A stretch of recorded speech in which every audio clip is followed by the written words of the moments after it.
Oh Shri Mataji,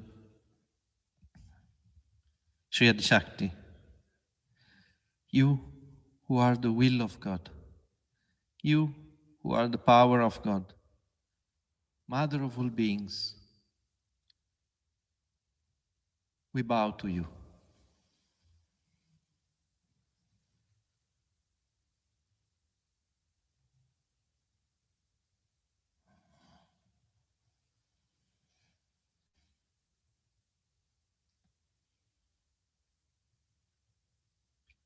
We can raise our Kundalini, put ourselves in Bandhan.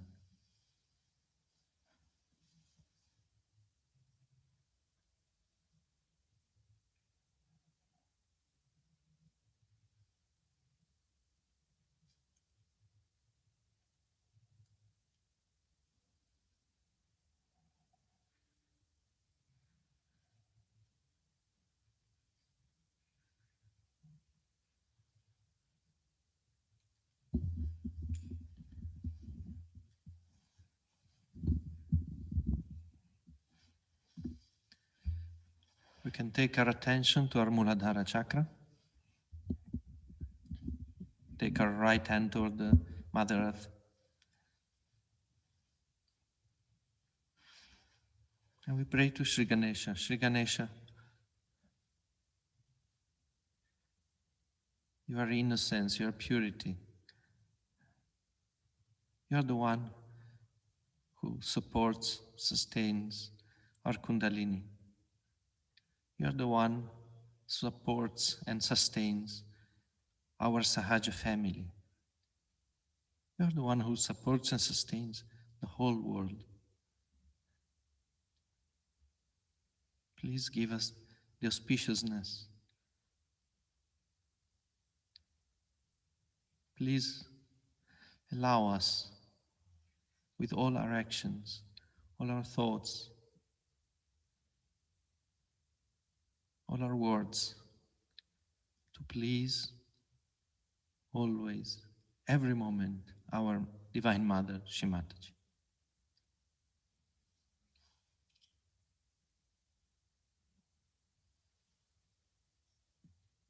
Shri Ganesh Mantra.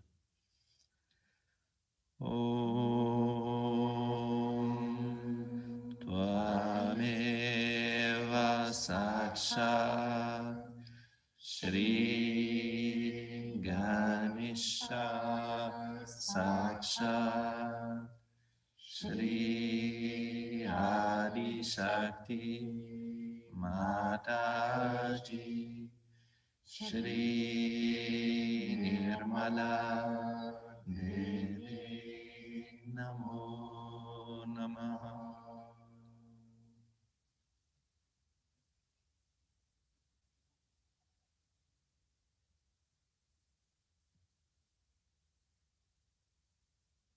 Now we can take our attention to our Kundalini.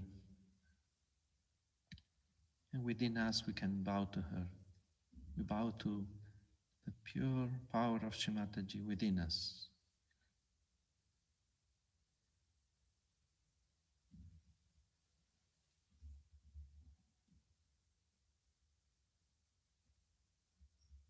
And we can say the mantra to Shri Gauri Kundalini Mata.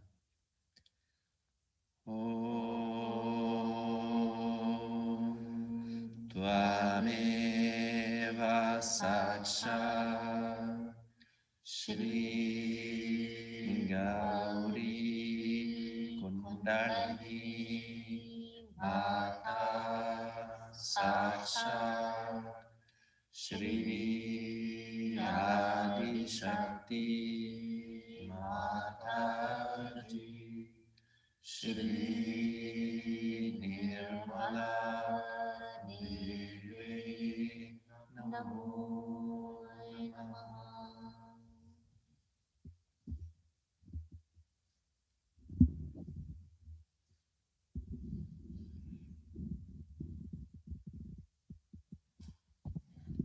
We can take our attention to our heart chakra on the left side.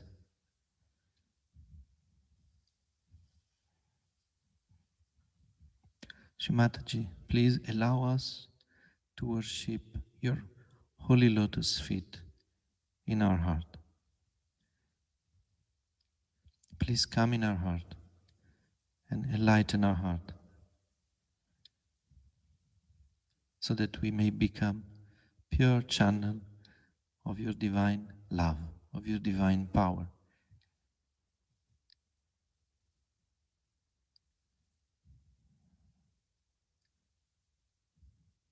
Shri Shiva Parvati. Om Tvameva Sakshat Shri Shiva Parvati Sakshat Shri Adi Shakti Mataji Shri Nirmala Devi, Namo Namaha.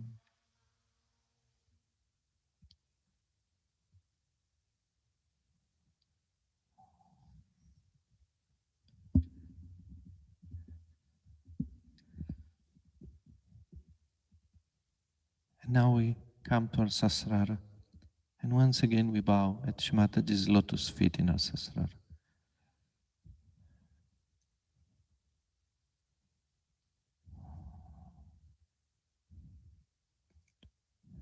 Shri Mataji, you are Sri Kalki. You are the giver of liberation, of moksha. You are the queen of our Sasrara.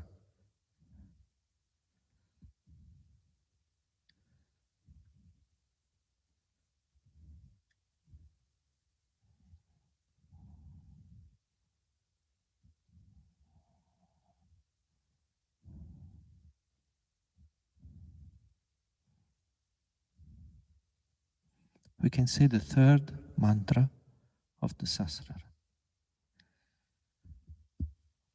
Om Tvameva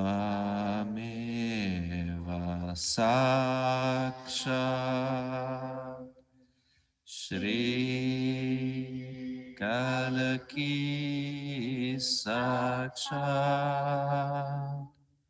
Shri Sahasrara Swamini Moksha Pradayani Mataji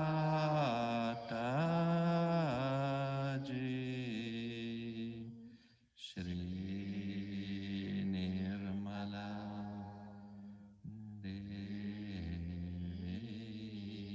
Namo Namaha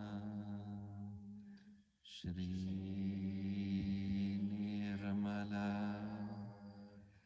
Devi Namo Namaha Shri Nirmala Devi Namo Namaha.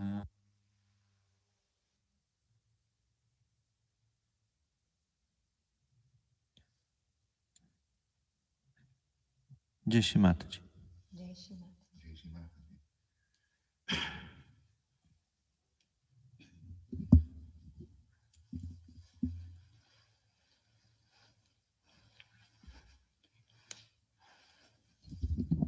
Jai Shri Mataji.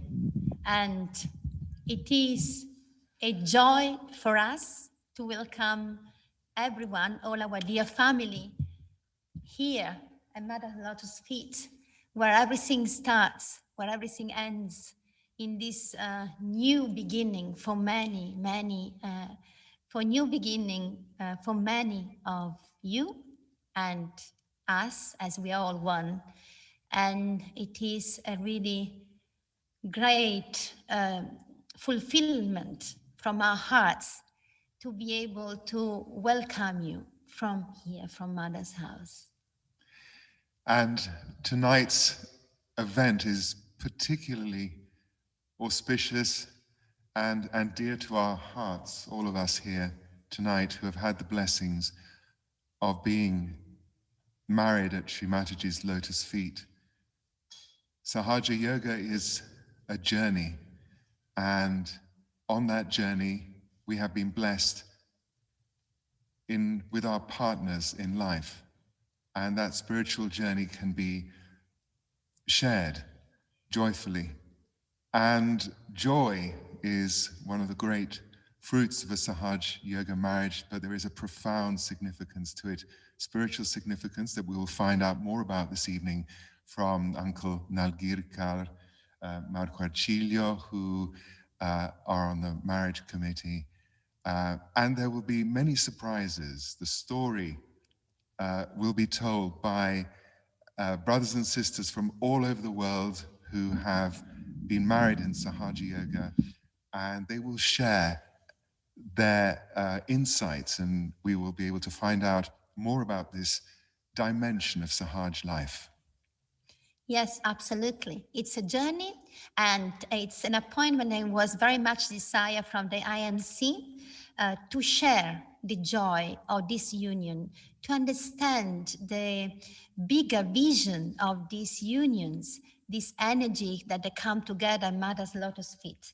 So, as Victor said, there will be lots of surprises, interesting adventures told by the different couples, informations regarding the marriages, the process, but also an interview with Marco we will have that will explain many things, and maybe they come to us as questions to have more clarity on everything and to start this journey with an open heart and a surrendering to our Mother's feet that wants only for us a joyful life, full of love, full of compassion, and in the greater vision for us, for a new age with a wonderful new society.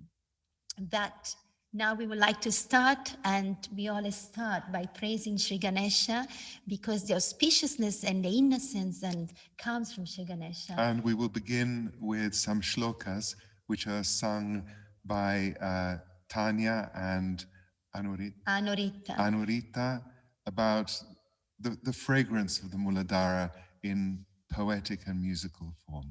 And we will have also Ganesha Bhajan coming from India. The group is called Daily NCR Music Team. They will offer us 2 bhajans this evening, and we will start with the Ganesha Bhajan. So enjoy it.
विघ्नहरण गजवदन Gajanan विघ्नहरण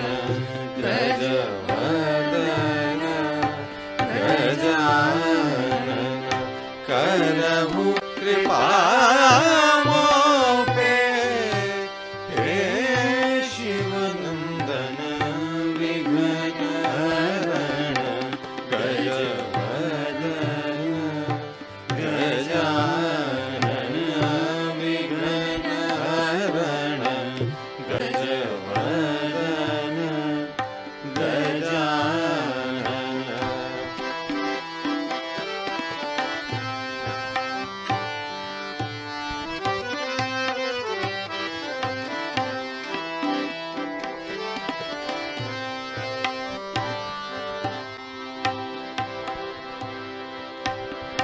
Riddhi Siddhi Navniti के दाता, रिद्धि सिद्धि नवनीति के दाता, सब जग के तुम बुद्धि विधाता, रिद्धि सिद्धि नवनीति के दाता, सब जग के तुम बुद्धि विधाता, शंकर नंदन आप निरंजन, शंकर नंदन आप निरंजन, भक्तन के तू जगवंदन विघ्न हरण गजवदन गजानन विघ्न हरण गजवदन गजानन।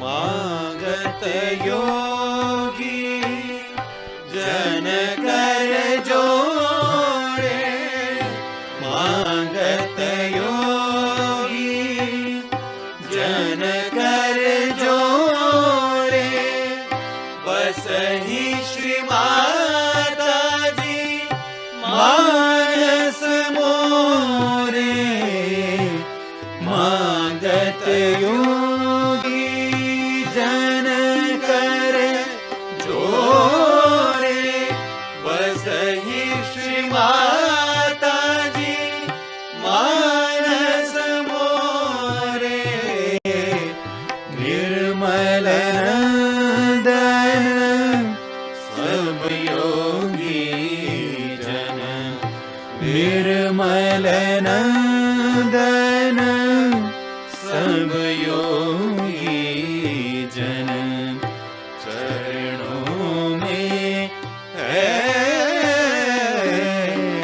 मन अर्पण विघ्न हरण गजवदन गजानन विघ्न हरण गजवदन गजानन, करहु कृपा मों पे, हे शिव नंदन विघ्न हरण गजवदन गजानन विघ्न हरण गज विघ्न हरण गज विघ्न हरण गजवदन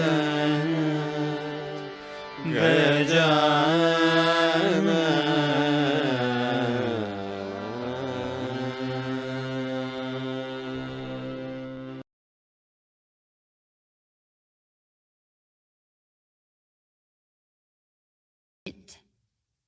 Giving our homage to Sri Ganesha, what best start that our mother our mother singing the Mangalashtak, that is the beginning ceremony before, and I won't tell too much because there is a description later, but it's a very auspicious, brings auspiciousness to the marriage ceremony directly from mother.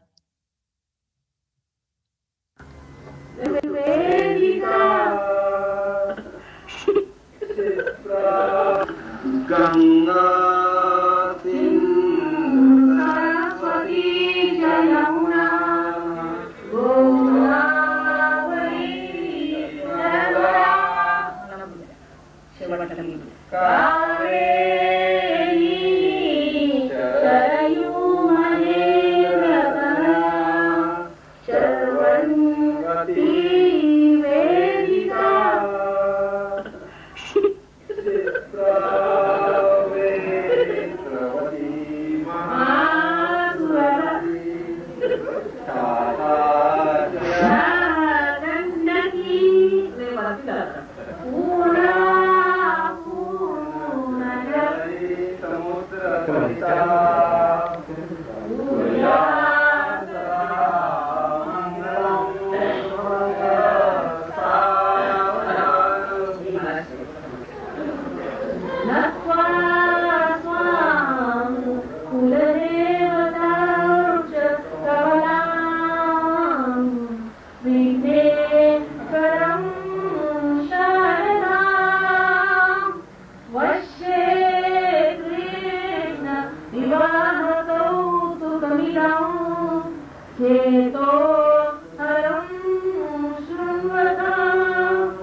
कोसवाहनवाजिनं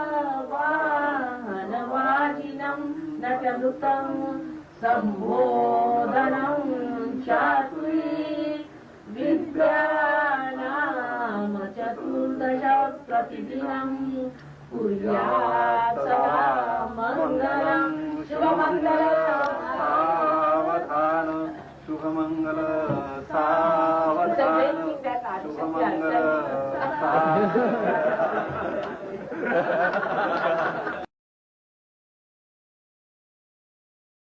Beautiful. He gives us really some nostalgia about Mother singing vows and singing slokas. It was just so beautiful. Such a wonderful And we time. remember it well, actually, on Lake Como in the marriages here in Italy. We were so overjoyed that we heard Sri Mataji's voice. We heard those shlokas sung by Her Holiness. And it was something really divine. Yes. And I can always hear her voice in my ears, yes. Yes, you could actually feel that there was no space for thought, because he would just fall into that bliss step by step. But now, I mean, one of the things that characterize the Sahaj marriage ceremony is the fact that, you know, there's nothing rigid about it. There's a profundity and sacredness and auspiciousness to it, but there's also room for spontaneous humor, the unexpected. And no matter how how profound it is, there is always this element of joy, of mirth. And to find out more about the profound significance of a Sahaj marriage, we have Uncle Lalgirkar, who has the role of coordinating the Sahaj marriages, and he has done that for many, many years. And we will listen to him now tell us about how the Sahaja Yoga marriages began and what the purpose is in the whole vision of Sahaja Yoga.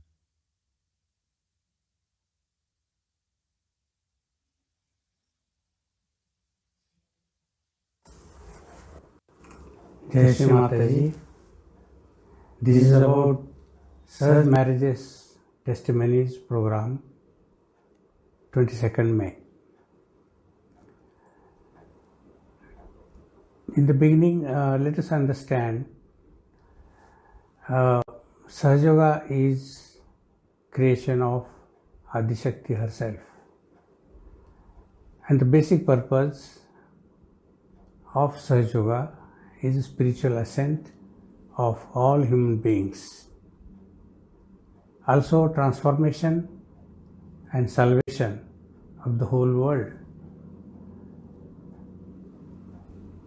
Then also to make the universal religion VND, make one culture of Adishakti in whole universe. Sahaja Yoga marriages ultimately aim to achieve these purposes only.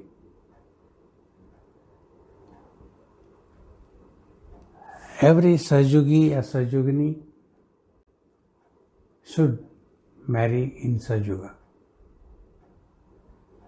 Marriage is essential for every human being to get a balanced life and also to be the part of this creation of God.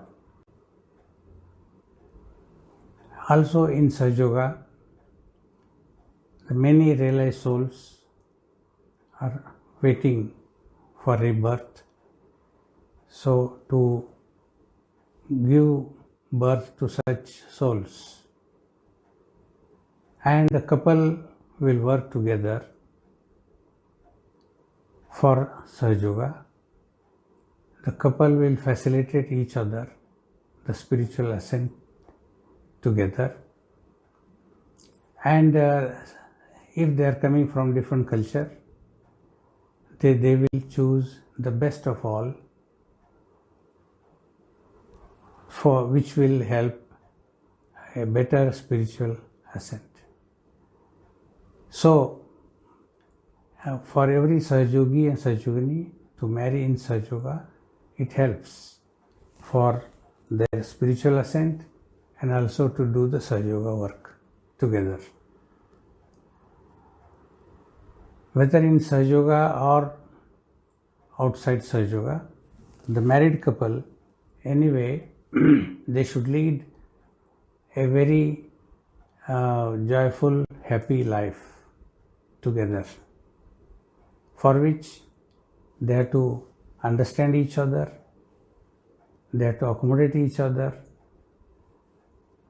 they have to adjust, forgive each other, love each other, and see that the joy is brought in the life and the married life is made very happy. As you know, the Sahaja Yoga started by Her Holiness Shri Mataji in 1970, and the best I remember, the marriages in Sahaja Yoga started around 1980. In 1982, the marriages were held in Delhi, Rahuri, and in Bordi. After that, there used to be every year marriages at Bordi, which is near from Bombay. From 1985, the Ganpatipule started, and the marriages were held in Ganpatipule every year since 1985. Marriages, Sahaja Yoga marriages started in Kabila from 1996, and since then the marriages are held every year. Apart from this, the marriages were also held in between, as advised by Shri Mataji, in Delhi in the year 2000, Kanajuri in the year 2000, 2001 and 2, Los Angeles in 2003, 5 and 6, Australia in 2007, and Brazil in 2015, 2016, 17 and 18.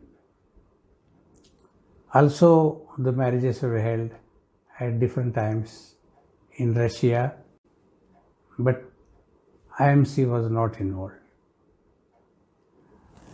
This is about the history of Sahaja Yoga marriages starting till date. In Sahaja Yoga, the marriages are held in the name of God, and that is Adishakti. Sacred fire is the witness which burns all the negativities, impurities. And during Sahaja Yoga marriages, the vows are taken by both bridegrooms together, keeping sacred fire as a witness.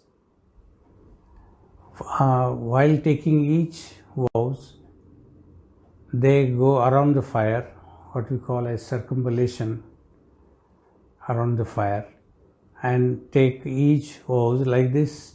They take 7 vows, and each vow belongs to each chakra starting from Muladhara.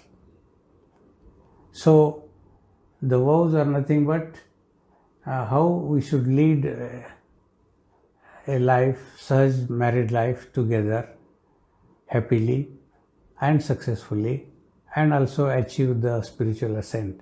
So each vows clarifies that. For example, first vow is about the Muladhara. The couple, they take a vow about innocence, chastity and auspiciousness. Then the second vow is about Swadhisthana. They take that we should follow Maryada, Dharma, and aesthetic life.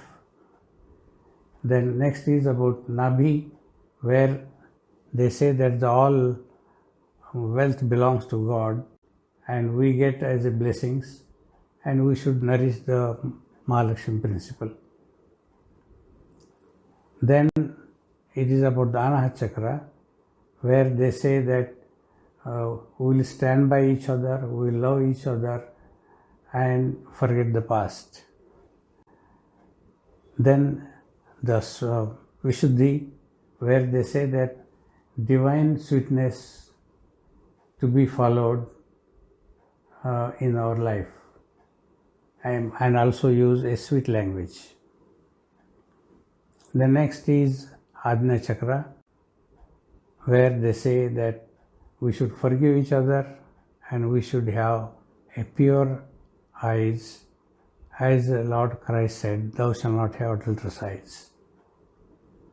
Then the last Sahasrara, they say that we will surrender and dedicate to Adishakti Sri Mataji Nirmala Devi and follow all the protocols and work for the well-being of the whole world and also transformation of the whole world, also the salvation of the world.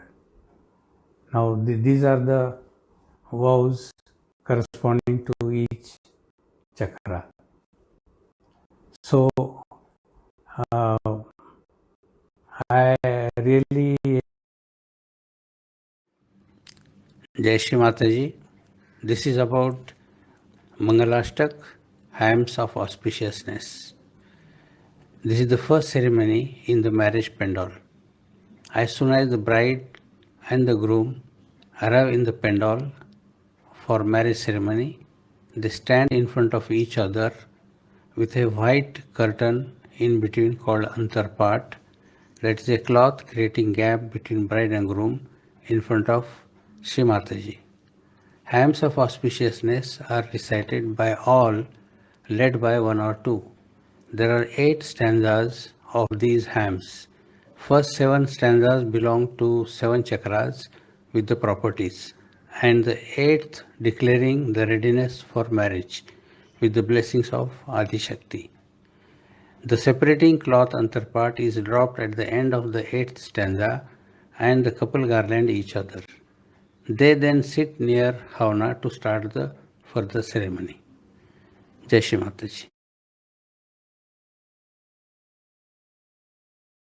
For enriching our knowledge about these Sahaja marriages in such a detailed way. It's very important to actually be aware of what it means to get married in Sahaja Yoga. I mean, the entity of the importance and the vision that Mother had for this, really to build a new society with new values that would really bring the divine humanity through the Sahaja Yogis. And in fact, whenever we've attended these marriages, again, as uncles, aunts, best men, we've always felt again a renewal of that pure desire and the sealing of a bond between ourselves and also our Divine Mother who has blessed us so much with these marriages. And now we would like to share a fragment that is also giving us so much joy of Shri Mataji actually attending a marriage ceremony in the 1982. And really Mother was just doing and organizing everything by herself in the earlier time. And she would even give the numbers to the couples and lead the people to the right number, making sure that everything was in the right place. This was the care of the mother for her children. And this same care, our Saj family is bringing all along now, every year when they meet together, every year when they see the application and all that. It's very big now, but it started from that kind of care and love. So let us enjoy this fragment of Shrimataji attending the marriage ceremonies. Because now you have to walk around the fire and you have to promise each other 7 times. 7 times you have to walk around the floor. Now you will be tied to each other. Yata sodavtana to do that. Now see how it is done. All the bridesmaids,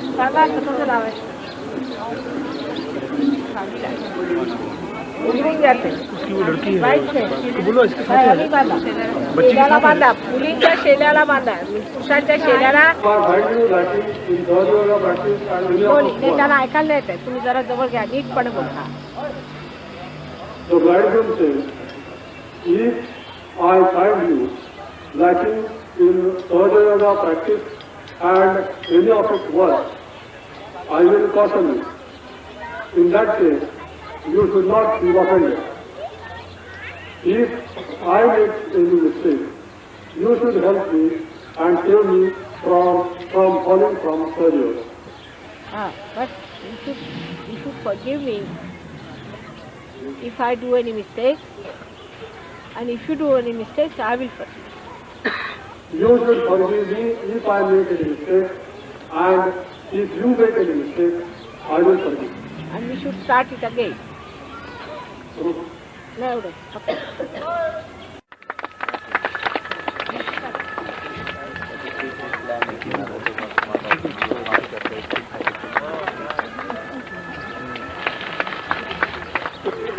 Both hands together.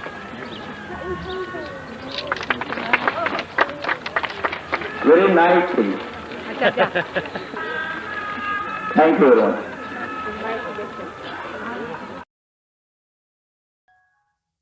But how was really in the earlier times? Can you imagine in the really earlier times, the first marriages? I think it must have been also a surprise to many of the seekers that actually marriage was part of this spiritual journey called Sahaja Yoga. Exactly. How is it possible that a spiritual figure like Mother would care even, to put attention on something like that?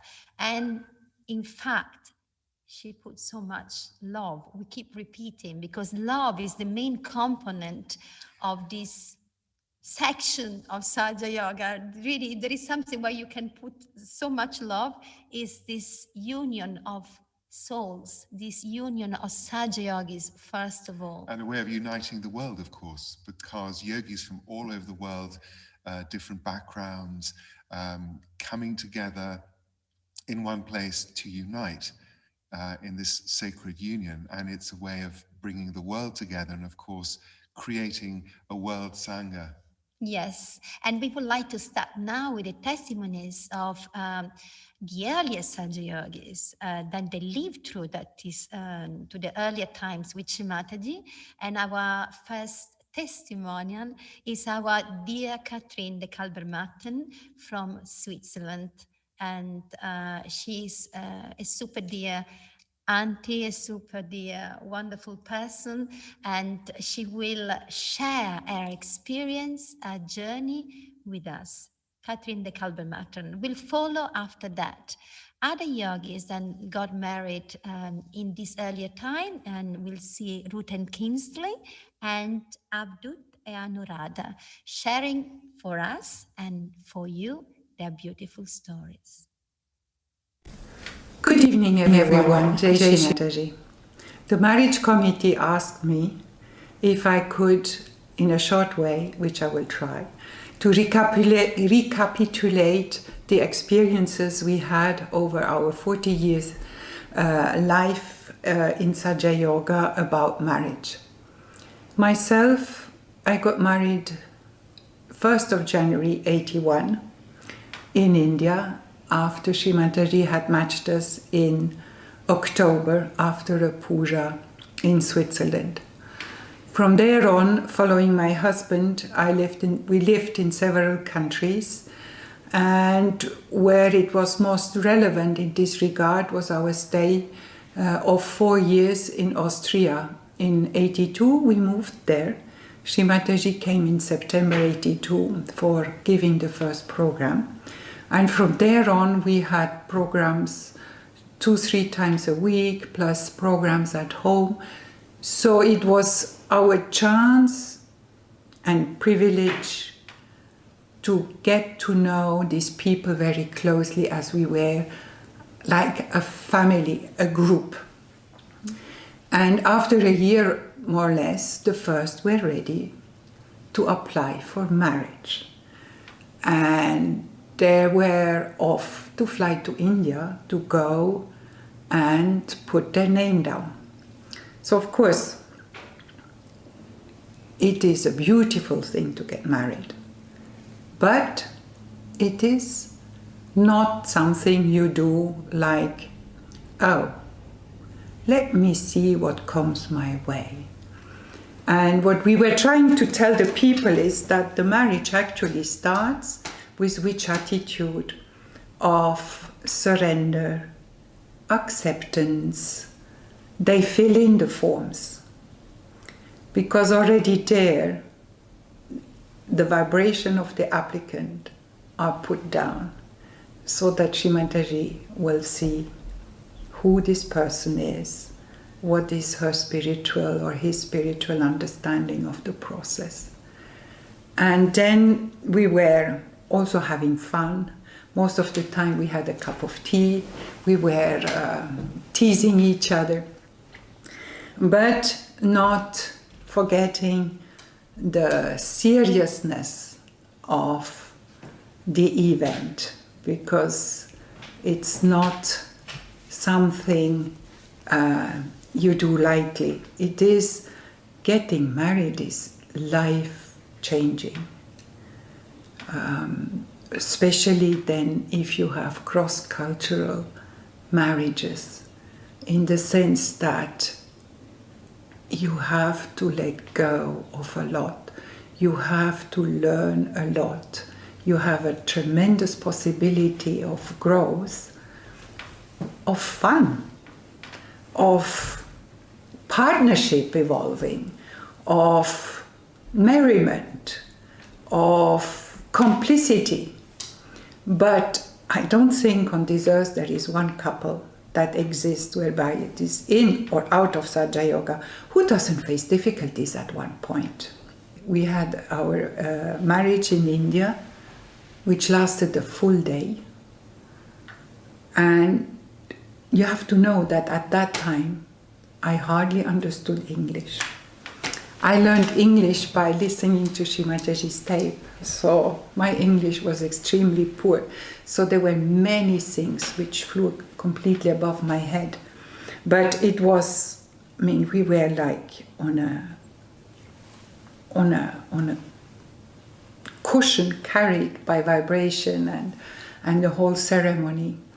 And later on, of course, coming back, it was slowly going into your system what has happened.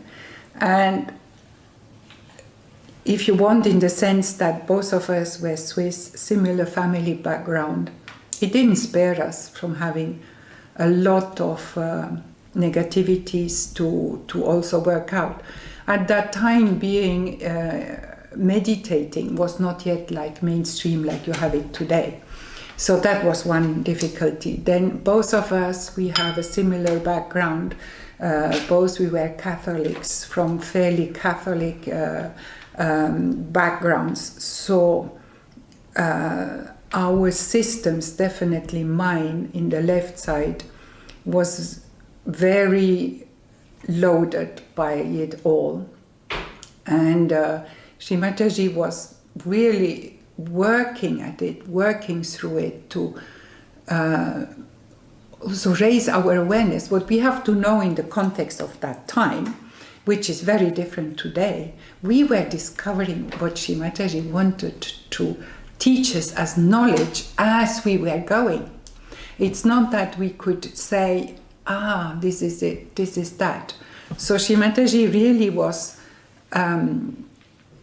asking us questions to prompt what I call the mirror effect.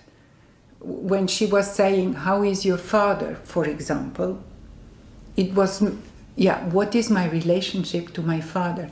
How much do I miss him, or do I not miss him? But what are my attachments, which can lead to both, to want to shun away from somebody, or to be too clingy to somebody. These are all pictures. It was not that was the problem. And so in that sense, yes, Shimataji was really giving us a lot of advice and speaking to the yogis to prompt this mirror, which is then also something which comes up when you get married. You get married to somebody who is from a different culture. So what comes up? Of course, first the curiosity. You discover your spouse. You have spoken to him, to her, a couple of days, and then you are married. It's a lifelong commitment. You have to form a couple. It doesn't happen over 2 nights. In average, what we have seen, it takes approximately 2 years to go around the question of getting to know. So, in the meanwhile, you have to discover, what are your attachments? What are your country conditionings? Your social conditionings? How do you handle a partner? What is the respect which comes up? That's something which is before other feelings can come, one of the first things. Don't marry if you are not capable of finding respect for your spouse. Because if you cannot have this basic feeling of accommodating somebody coming close to your heart, then it's a difficult one.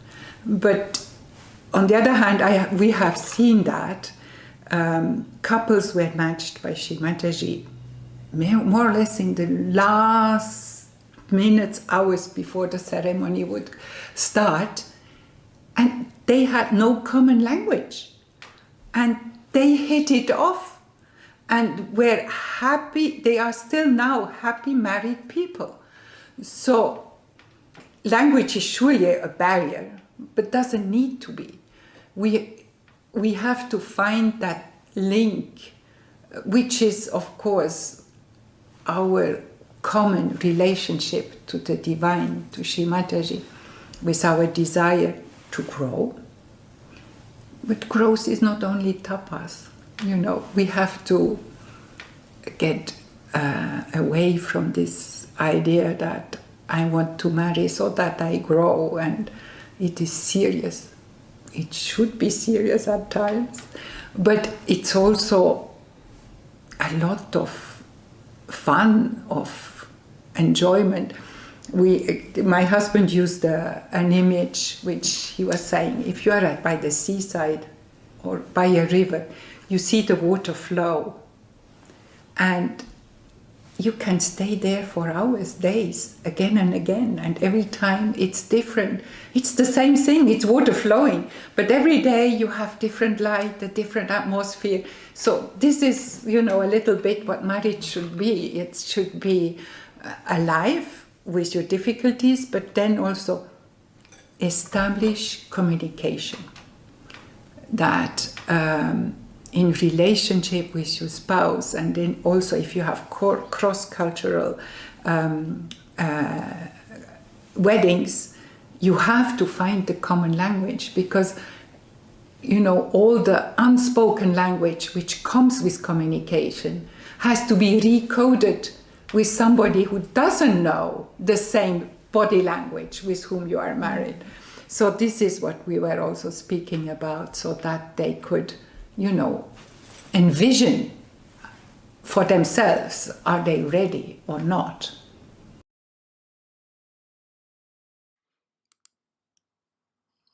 Mother chose us personally.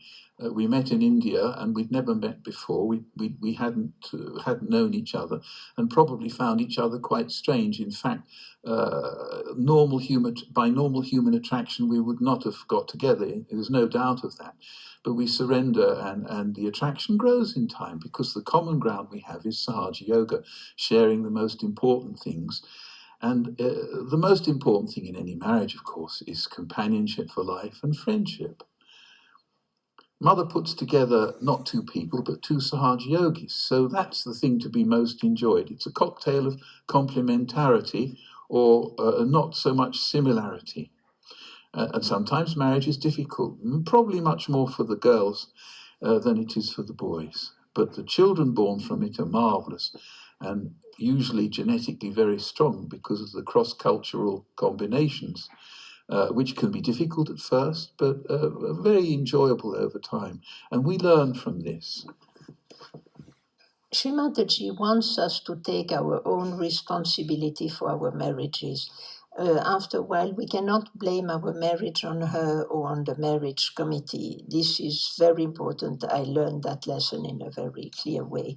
The expectations for each other are very strong, and we cannot assume from the start that the man is right side and the woman is left side. Everything is more complex and subtle. And marriage needs training, it needs curbing our ego, adapting, learning to appreciate each other's qualities, aspects we did not expect or we did not know about, and we learn to enjoy all of it. We discover things which we would not have known otherwise in terms of character, etc. The qualities we did not look for are sometimes or often more long-lasting than the qualities we would have been looking for in a non-Sahaj marriage. Sometimes when a situation is difficult, besides Sahaja Yoga, one of the four senses might help to keep going in difficult times towards the other. And I speak of smell, sight, touch, the voice, the hearing. And we can use that also as a rescue plank if Sahaja Yoga at time again is insufficient. The most important thing to remember, perhaps, is that Sri Mataji wants us to be happy and wants to give us joy. And the interesting thing is that we discover more about ourselves, we come to our senses, only somehow collectively in the framework of marriage, and discover new talents we didn't know we had, and improve ourselves. And this is the most wonderful side of marriage, together with the love and companionship. And we are grateful to Mother for our marriage. We feel that we would never have been as fulfilled in our life in Sahaja Yoga had we not been matched with each other. Absolutely.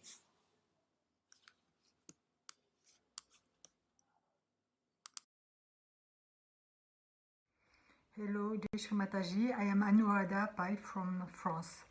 I was married in 1985 in Bordeaux in India. For a Westerner, the Sahaja marriage is something quite difficult to accept. I couldn't imagine living with somebody I didn't know. My story is quite long. I will not go into details, but Sri Mataji really helped me, prepared me to accept it. Of course, there were some tests, but they helped me to grow and to surrender. One day, after a puja in France, Sri Mataji was still with us, talking, eating, joking. I just looked at her and thought for myself, Sri Mataji is God, and who better than her knows what is good for us. At the same moment, something opened in my heart. I could feel it physically, and suddenly I felt so much joy, vibrations, and happiness. Before Sri Mataji introduced me to Avdut, she told me that I need somebody who will respect me. When I saw him, I was really surprised.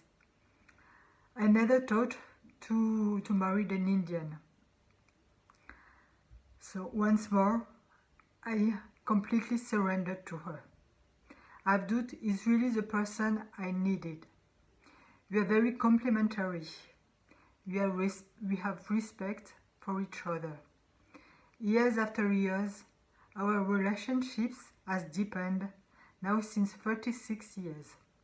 Of course, there are some ups and downs, but that's life.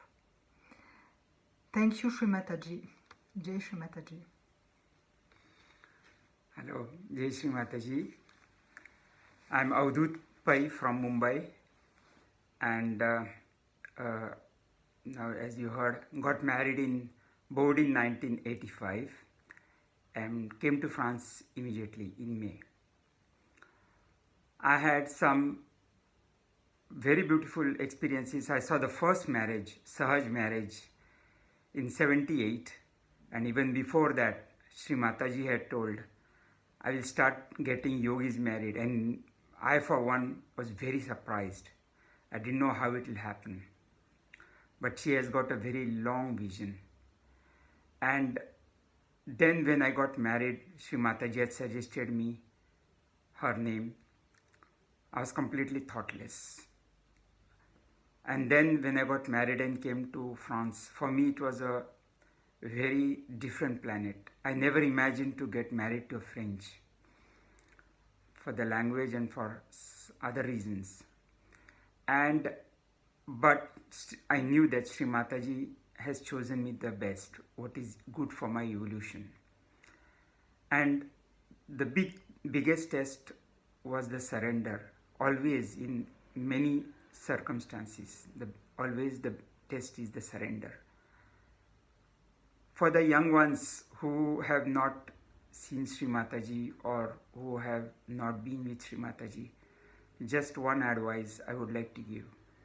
The IMC, the International Marriage Committee, is doing its level best, and the process is exactly what Shri Mataji had taught, based on vibration. So nobody should think that Shri Mataji is not here, so it could be different. No.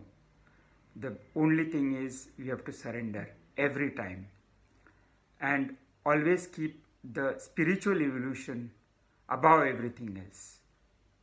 Remember one thing, sometimes the blessings can be a curse in disguise, and a test can be a blessing in disguise. So all the best for everybody and have a good married life. Jai Shri Mataji.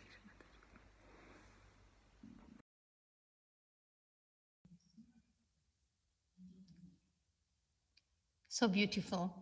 Getting us along inside these stories is like living it ourselves, and is again so enriching. It's so important to know what the other brothers and sisters went through, to understand deeply how it was in the early times. And we thank our brothers and sisters for sharing their life with us and these insights that I'm sure everybody will find inspiring and enlightening.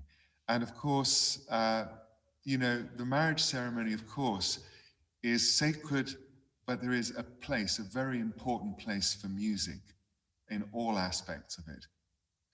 And tonight we have a concert by a very, very great musician. He is a flautist, a Chennai player of the highest caliber, in fact, the leading representative of these two instruments in India. And we're very blessed to have his performance. And the reason we are presenting this preview, in a sense, of the marriage ceremony itself, and he has actually performed especially for this occasion, is to give auspiciousness.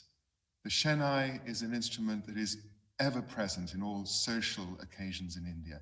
And Shri Mataji extolled it as being the instrument of Sri Krishna, that the breath is somehow expressed melodiously. And these notes and these vibrations purify us, the Muladhara chakra in particular, and therefore the basis of Sahaja Yoga culture and the basis of our marriages. And so we hope that we will enjoy this concert as a meditative moment, a moment of purification, a moment of surrender to our Divine Mother.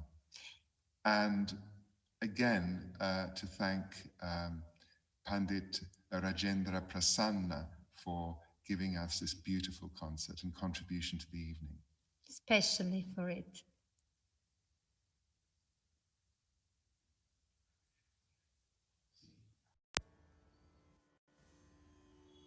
जय श्री माता जी।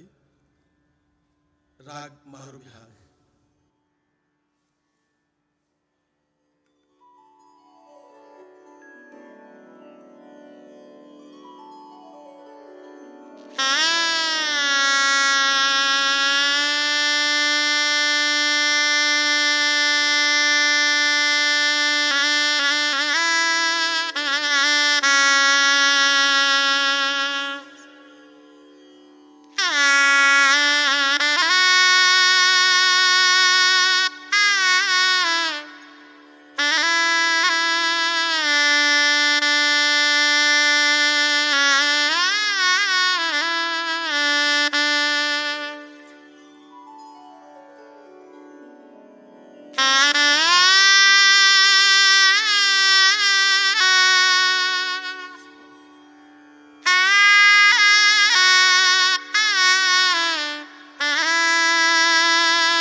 Pandit Rajendra Prasanna for this beautiful, beautiful concert. And from the very first notes, we were taken on this beautiful, beautiful voyage into Bharata, into a land of auspiciousness where Sri Krishna played his flute, where the joy is always flowing. And in this mood of joy and auspiciousness, we would like to read some words, beautiful words written by the great Rabindranath Tagore on the shores of Bharata. On the shores of Bharata, where men of all races have come together, awake, O my mind. Standing here with outstretched arms, I send my salutation to the God of humanity. And in great joy sing his praises. Trees lost in the depths of meditation. Fields adorned with rosary-like rivers. I see the Holy Land every day on the shores of Bharat, where men of all races have come together. Yes, because as Mother said, Tagore already had a vision of Ganapatipula where all the Sahaja Yogi will one day meet people from different races, from different countries, from different cultures, but with one thing that makes everyone one being, the love for the divine.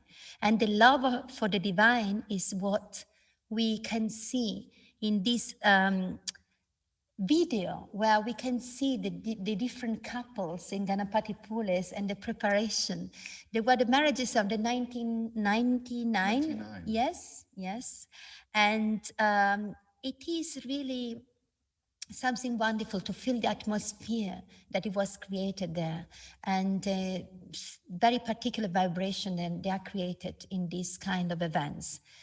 All that will be followed by the testimonies that we will keep sharing together with you of two couples who were actually there in that particular wedding, and we'll hear how their lives went.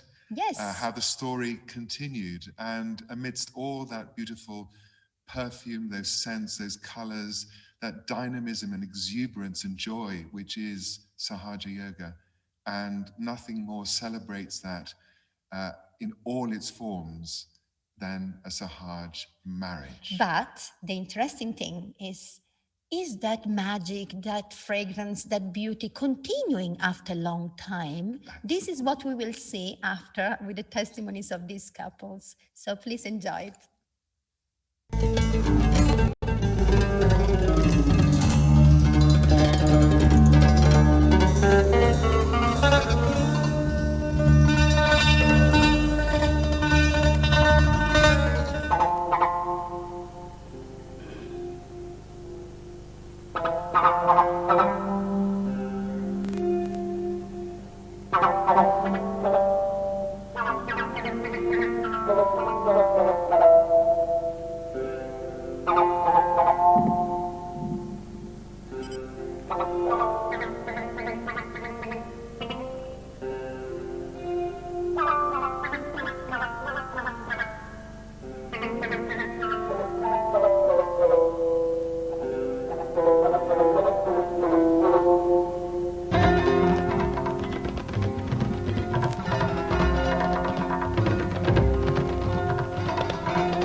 I'm very much happy whatever Nirmala decided.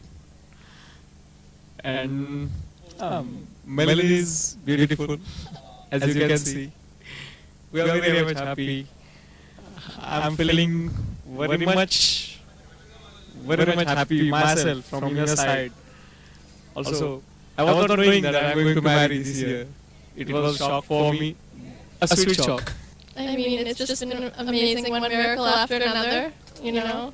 I'm marrying the most famous man in Nasik, I think. And only by Shri Mataji's grace, It's just perfect. After idols, just perfect match. I'm very happy. The words are not enough to express my gratitude. I'm very happy. From the bottom of my heart, I'm really joyous inside. Are you very happy? I'm very happy. Yes, I'm happy. I'm feeling very happy. I'm feeling frightened. It's normal, I think, no? It's even in if you're not in Sahaja Yoga, you have the same problems, no? But here you have to have Mataji. It's quite a difference, no? Because if you're thinking too much, you go to the beach, make a little foot soak, and you hope, you pray, you get saltless, and then everything works out, no? No, there's no fear. Once you're selected by the Adi Shakti, there's no fear necessary. Because the Adi Shakti protects you so nicely and knows everything about you, about each couple. Some suggest for the couple that they can't find a wife or husband and they are very sad, upset. What do you want to suggest to them? Their time will also come. Shrimata will definitely select them. She knows everything. So there is no need to get upset. Everything will be alright. She knows to with whom and where to match. So don't worry.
One thing is that if you have accepted this marriage, you have to make it a very successful and beautiful marriage.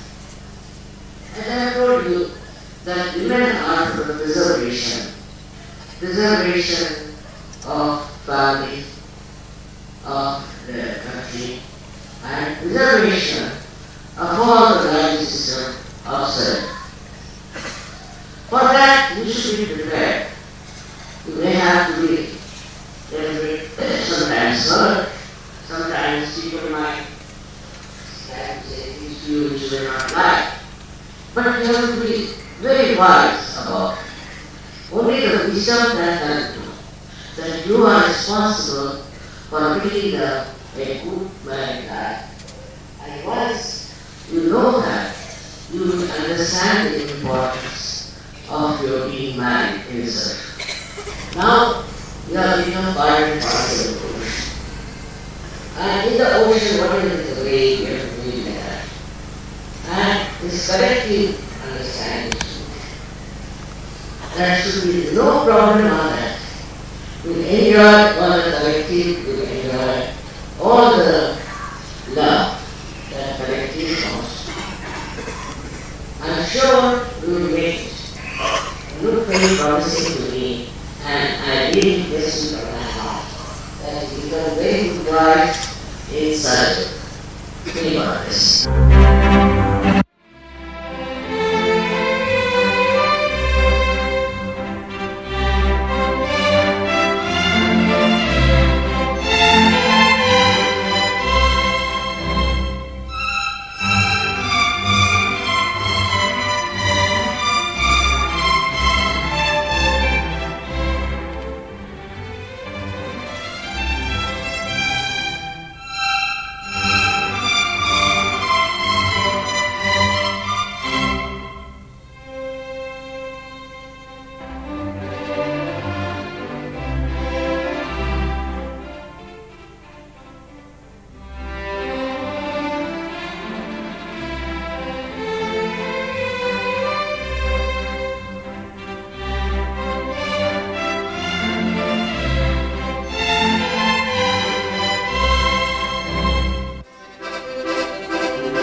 को पहले चारों में छोटे छोटे साथ देख रहे थे।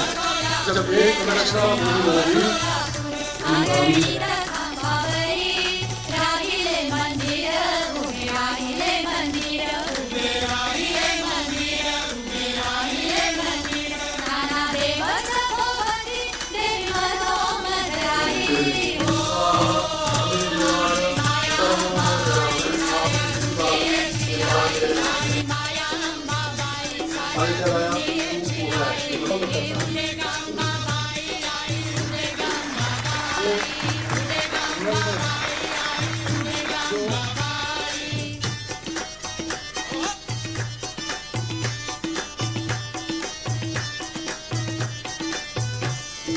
निरंतर अंतर रही मस्तिष्क पर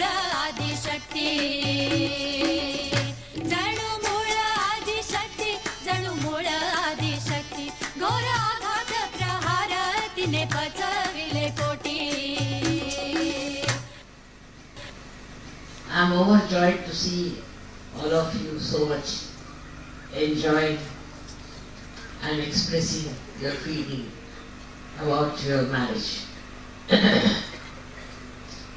Also, I'm thankful to all the people who are here and who have been witnessing this beautiful, fantastic festival of marriages.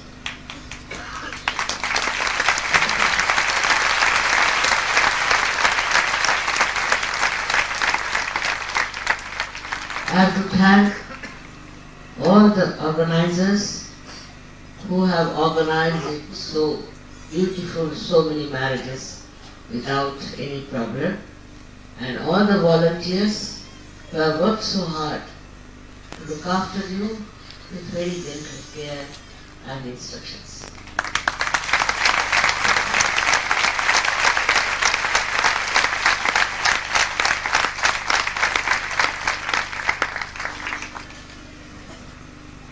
In such a big congregation of marriages, there could be some handicaps, maybe some mistakes. But you people have very readily accepted the whole thing without grudging about anything and working it out so beautifully. I'm thankful to you for that. And ultimately, I have to thank all the musicians who have worked it out with their music, enhanced your enjoyment, and the pujaris who have tried to guide you in such a beautiful manner for your marriage, which was a little confusing, I think, for some of you. Doesn't matter. It all worked out and has been done with such good feeling and sportsmanship, I should say. So may God bless you all. And now enjoy your life. Enjoy it. May God.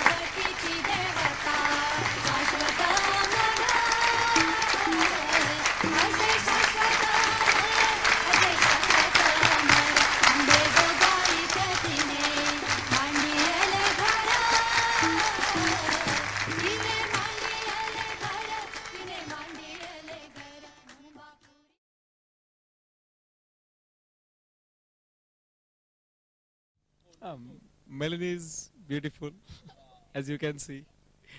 We are very much happy. I mean, it's just been amazing, one miracle after another, you know. I'm marrying the most famous man in Nasik, I think. And only by Shri Mataji's grace, it's just perfect. Hi! Here we are, 21 years later, 21 years older. Not too many things have changed, except few things. Am I right? Some things have changed, a lot of things are still the same. We're still very, very happy for this beautiful marriage, for all of these years together in this life that we've built. A lot of inner joy, and we would just like to share that with you. So we always wanted to get married. You know, with spirituality being the center point and the cornerstone of our healthy married life, wanted to also get beyond all the prejudices that we all, we come with some backgrounds and some conditionings about color, religion, nationality, financial statuses, education, and most importantly, appearances. Appearance. Nothing really mattered. We were both really committed to Absolutely. being beyond all of these superficial things. And only one thought we had, just wanted to marry somebody who is going to support me in my spiritual growth. We, on the human level, were two people from two very different cultural backgrounds coming together. I was born and brought up just outside of New York City, came from a Jewish American background. It's got its own set of values and conditionings. And I was born and brought up in Maharashtra, India, in a Hindu Brahmin family with a little bit of strict conditionings and rituals. We bridged that gap by really immersing ourselves in each other's culture. I lived in India with his family for 6 months after marriage. Hats off to that. Yeah, I mean, traveling in India isn't the same as actually living and marrying within an Indian family. And whatever that may be, what I immersed myself in, that helped me to really understand him and understand his background and where he was coming from, which has helped us every day of our life since. Same thing on my side. I immersed myself just moving to America and learning about, not the American culture I had known from movies, but real American culture. Hats off to that. It was based on intuition, vibrations, and also understanding of not really forcing my partner to accept my decision. It was mutual decision. Absolutely mutual. Really us both coming together and understanding what makes sense practically, but also following our spirit to make the decision that's best for our evolution. People often say that, and I would probably agree, that Mandar has probably always been a little bit more American than he was Indian. Same thing with you. People have said that to me for a long time, that I'm more Indian than American, so it's really become a very big mix at this point. Financially, we were tight. We were supporting each other for pursuing our education while other was working. And then after a few years of struggle and adjustment and helping each other, we developed into our dream careers. Absolutely.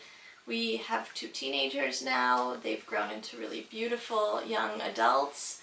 We were part of establishing the first Sahaja school in North America when our first was a baby, and that was something that we got really deep into, enabling them or giving them the opportunity to attend Sahaja school for most of their years. Boratin, Dharamshala, growing up in Kanajahari, they really had that experience of being in that global Sahaja family. Global mindset. Global mindset, understanding that the entire world is one, and we can really see how it's just remarkable to see how they are growing now into people that understand the real Sahaja concept, that the world is absolutely one. I think the most important thing is to remember that we were not forced into this marriage. It was our own decision based on what we believed and our priorities. Being in, spirituality was the most important thing. So when you get through the challenges, definitely it's ups and downs, it's a marriage, always there is going to be a challenge. But how do you get over it? How do you really move on and work with your partner? That's important.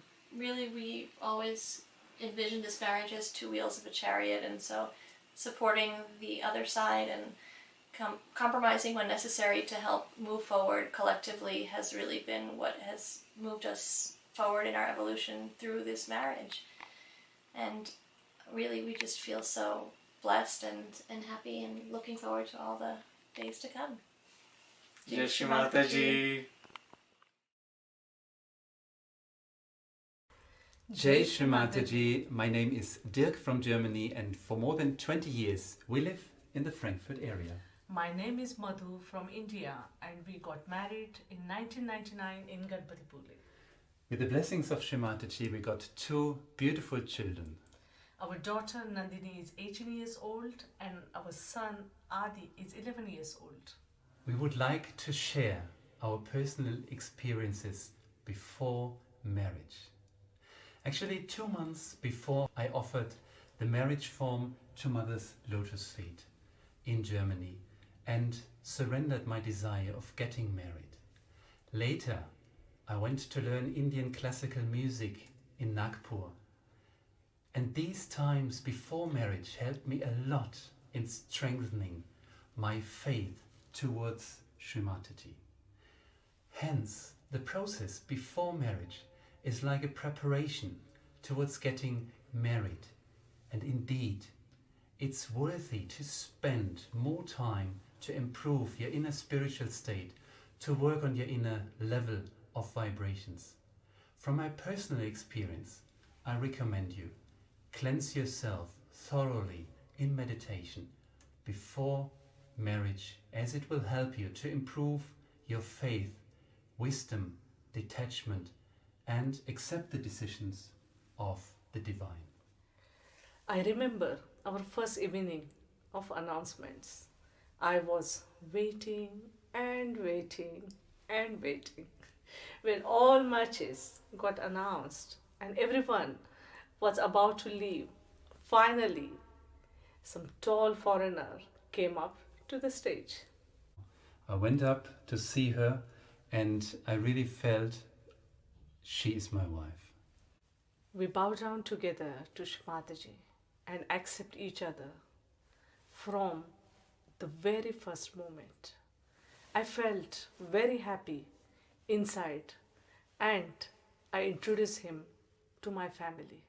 After our marriage, I got an opportunity to collectively prepare to welcoming Shri Mataji in Pratishthan. And when Shri Mataji arrived, she asked me, "And where is he? I want to meet him." So next day, he came with the flowers and we went together to offer our pranam to Shri Mataji. And when the door to the dining hall opened, Shri Mataji was sitting with a smile in her face, as if she would say, "So here you are." And this moment actually transformed our marriage life, the starting, and we got completely being filled with blessings of Shri Mataji. We felt in this moment deep love of Shri Mataji when she blessed our marriage. And our faith was increased towards Shri Mataji with her blessings. And we have still this same feeling with Nirakara. We are also enjoying these blessings of her in form of Nirakara. Yeah. So just before moving to Germany, Shri Mataji was presenting me a small vanity box and told me, "Please take this box to Germany. And always remember one thing, you are not alone. I am with you." And I was with full of vibration. I took this box along with me and I start my journey to go to Germany. Actually, I was sitting in the aeroplane. I was actually, first time was really scared. I prayed to Shri Mataji, "Shri Mataji, please look after me." And suddenly, one member from the crew telling me, "Jai Shri Mataji Didi, are you flying to Frankfurt?" And I was really surprised and I say, "Yes, I'm flying." Then he say, "I am with you. Don't worry, I will look after you until you can reach safely to your husband's hand." So mother was looking after the small thing. Yeah, that was really great. And so when I saw her first coming in Germany, it was I was overjoyed. And we lived for the first 6 years after our marriage in the Frankfurt ashram, and which helped us really to grow collectively. And we had quite a common understanding of each other and of Shri Mataji's vision. So we gave priority to spreadings of Sahaja Yoga very much first. If there was any small misunderstanding between both of us, we are used to sit for meditation, introspect ourselves. forgiving each other, and surrender our all problems in our mother's lotus feet. So you may be a little bit nervous to make the first step to apply, but you have to trust the process. You have to have faith in Shri Mataji. She will work everything out for you. Don't worry. If you wish for a happy married life, we recommend you to completely surrender yourself to Shri Mataji. We wish you all the best for your Sahaja marriage. Jai Shri Mataji.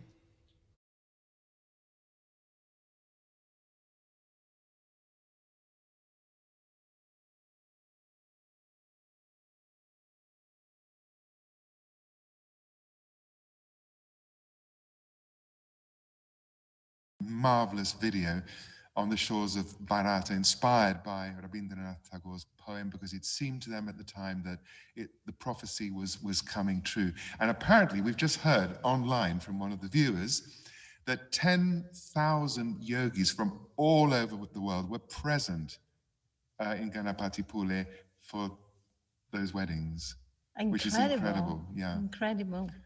And we have Marco here, who is Ciao, Marco. representing Hi, Marco.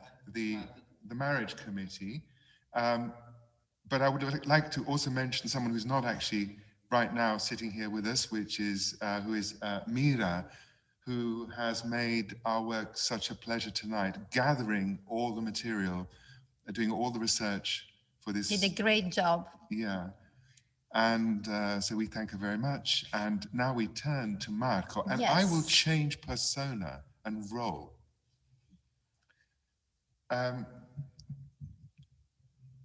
Marco, I've been in Sahaja Yoga for a few years now, and I've been meditating, and I kind of feel that, it's time to get married, and, it's a bit lonely on my own. No, I mean, I would like to have a partner in this journey, and I'm very inspired by all the videos and testimonies I've seen. How do I go about it? How can I get married in Sahaja Yoga? You're going to come in there. I have no idea. I mean, I really can't You were understand. supposed to be I can't understand why after 33 years you already want to get married again. I just don't get it. Okay. Thanks for coming in on cue. It's okay, darling. Okay. The Perfect. joy of marriage. Okay, Marco, seriously. Marco, we are really interested in knowing this. What is the process? Okay, first of all, if you want, we have remarriages. That's a possibility for you if you want to marry again. So, that's first. But for those who still are waiting to get the first marriage, I would say that, first of all, this year, the process is a bit different than the previous years, the past 10 years, actually, when we held marriages because of the situation we are in globally. And this has made us, has forced us to compress our timings. So first information that I would like to give, it's something that we have already spoken about during the workshops that we did in April, is that this year we will have to apply before the end of June.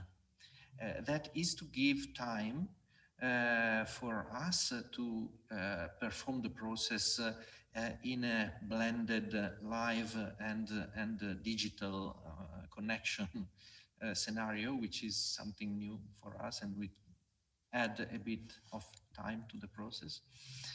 Because also we want to hopefully announce by the end of July. And the reason is that in this way, people might be able to get over the phone, talk to each other, get to know each other, the couples, the matched couples, and have the time also to plan for their trips to Cabella for early September.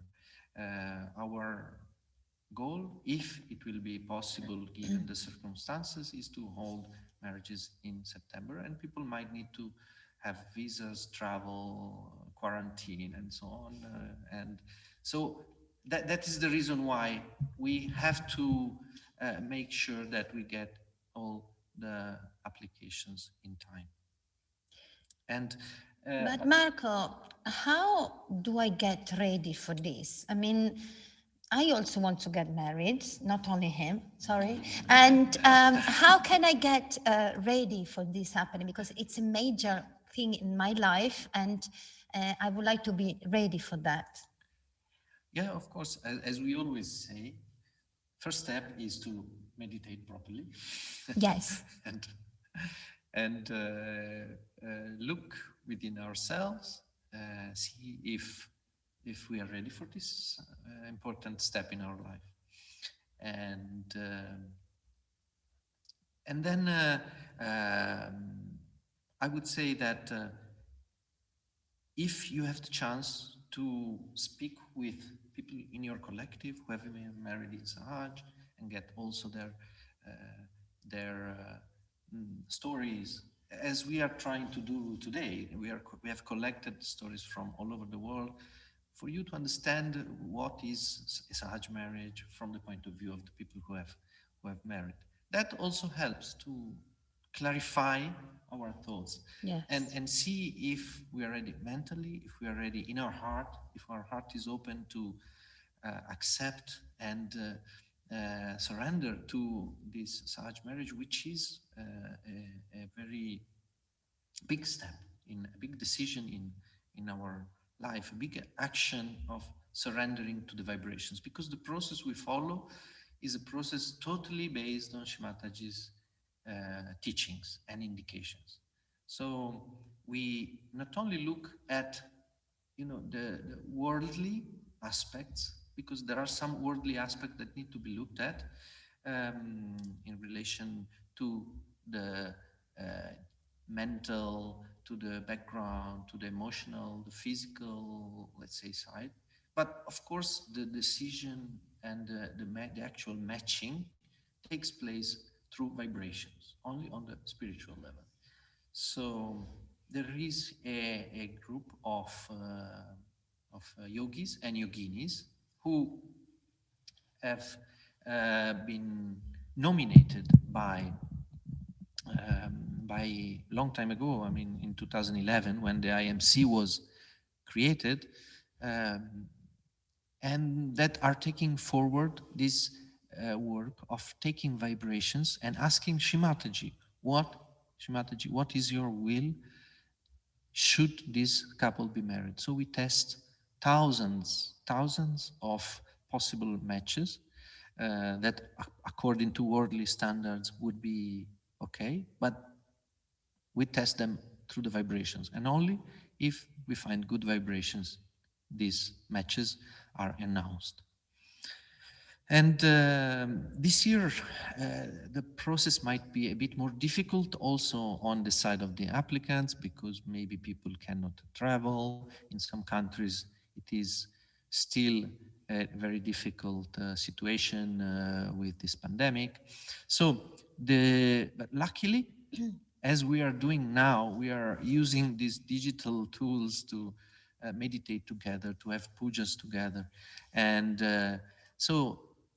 if you want to fill the form after meditating, after working on yourselves, after asking for Shimataji's blessings, you can fill the form, take a picture, send it on WhatsApp to your country coordinator or to your local coordinator. So this is the first step.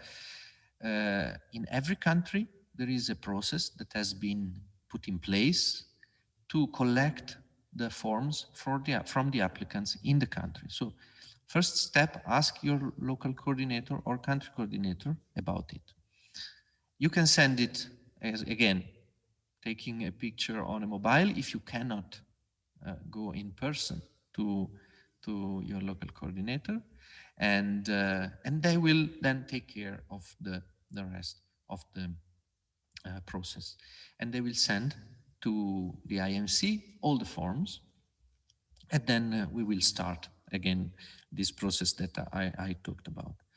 So the other point, we have built a process which tries to overcome all these issues that are outside, in the outside world. And we invite you really not to hesitate. Some people told us, well, I might not be able to meet with my match because there's the situation, and so maybe I will apply another time. But if you feel ready, do not have any fear. We will work on all the applications. We are beyond, we are above and beyond these worldly happenings. And it's something that it might happen that matches might not become immediately marriages. But if I think at my experience, I married in 1993. At that time, I married in India, in Ganapatipule. My wife was from India. And I didn't see my wife for the next 8 months. But it was not like today, where you can just take your mobile phone and call her and even do a video call.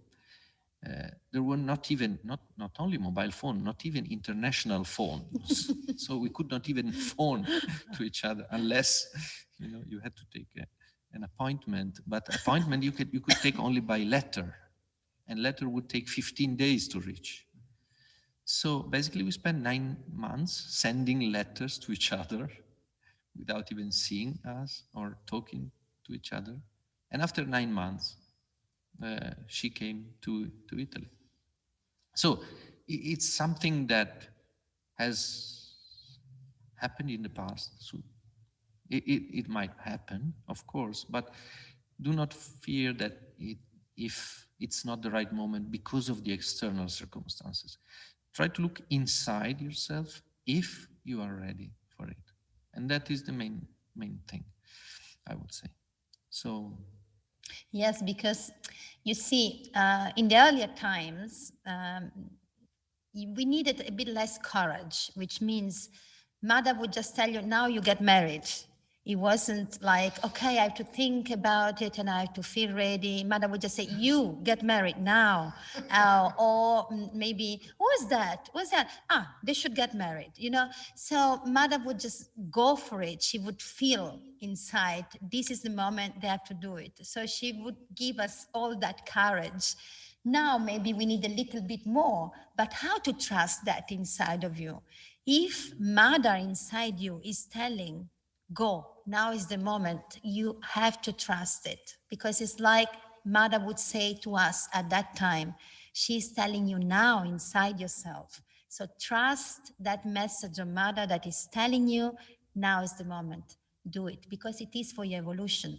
This is why we're doing it. It is for our growth, to build a new wonderful society, isn't it? Full of light and love all around. That's what we like to share. Yes, darling? Absolutely, I couldn't agree more. Seriously. Are there any other questions that we need to ask Marco? No, I think he's covered it. I mean, I would just like to thank Marco really for being so clear, so explicit. It'll be on the web and you can watch it again and again for all the details. First of all, Uncle Nargirka's very deep explanation of the significance of it all the wonderful testimonies, and now the actual procedure, which is so simple and so beautiful. And it is like, I can, vouch for the fact that it is putting it to Mother's feet. Mother is ever present with us, and we can connect with her, we can ask, and we can actually, from our heart, ask her, Mother, is this the moment? Can you please find me a partner in my life? And then fill out the form, and you know what to do now. So we would like in this way also to thank very much all the IMC for the selfless work they do, because it is our family. The family is working together to build even a bigger family. They are the instrument of Mother, and we inside our heart, we have to trust that we all want. We really have to trust inside that this is our family and that our family just wants the best for us. If we have this trust and this belief inside our heart, not our head, then everything will go as smooth as the Borbera River. And with this thankfulness inside our heart, we would like to show you some photos of our IMC at work and also the early marriages.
what a great work. What Absolutely. a great amount of work. And I've just asked Mira how long they spend actually in this process, and it's around 10 days of intense vibrational checking and all the care and attention and love they put into this process. So we thank them, and on behalf of all the Sangha, our brothers and sisters, we thank the International Marriage Committee for all the work that they do for these beautiful marriages. Thank you. And now we have a series of testimonies from early couples, new couples, all during this period, very long period, from the very beginning. So we will find testimony of all sorts and their experience in these years of marriages. And I think it's so important because we're all different. We're all different characters, we're all different meeting points, as we were saying before, different culture. And it is so interesting to see the different experiences and can give you the different colors and shades of what a marriage is, or partly. They manage to collect a lot of this, and they are really interesting to follow through. So enjoy, sit on your sofa, relax, have a tea, and enjoy this sharing all lives, and that's so precious. And stay with us until the end, because there will be a beautiful bhajan at the end of this to put the crown on this beautiful journey. So enjoy the testimonies of our brothers and sisters.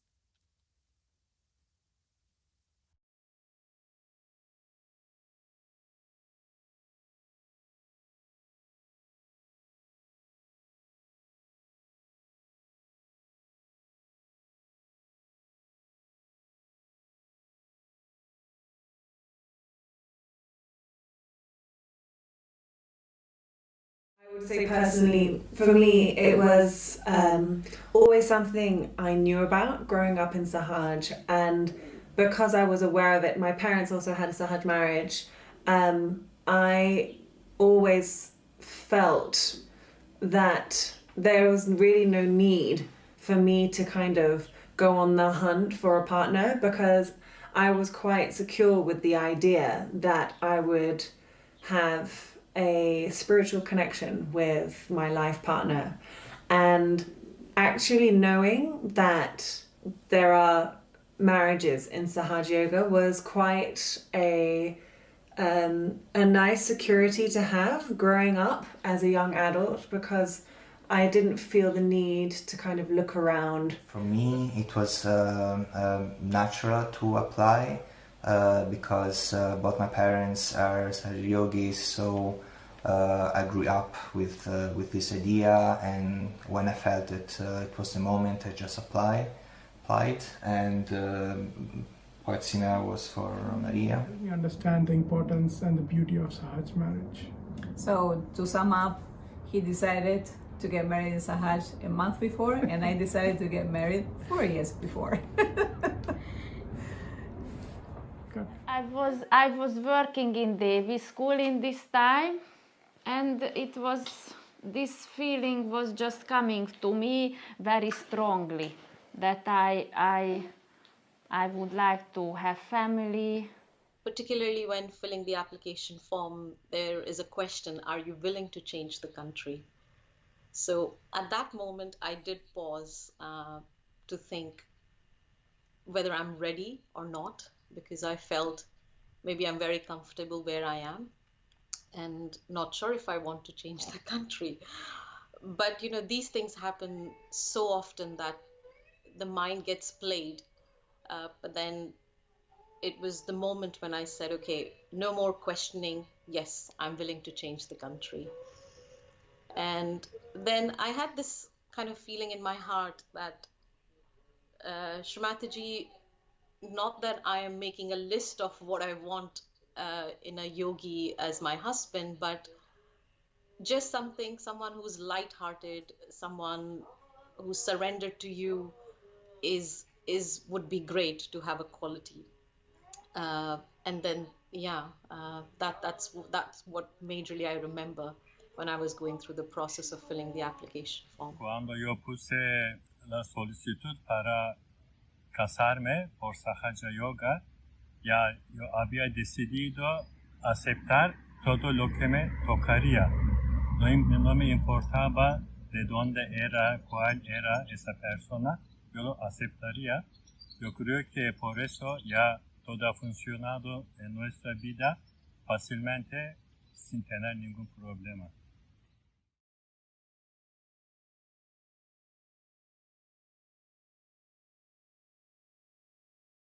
When we were in Bhugav after the puja, we were called at the stage, and suddenly the lights went off. And then Shmataji was saying that, well, you should look, she had the torch in the hand, and then she said, oh, you should look at your husband and future husband. And then she put the torch on me, and then she asked you to look, and of course we were so shy, we couldn't look at each other. That's true. But yes, she really wanted that first we meet each other and agree, and then we get married. You know, very uplifting, and also you can feel a little bit intimidated.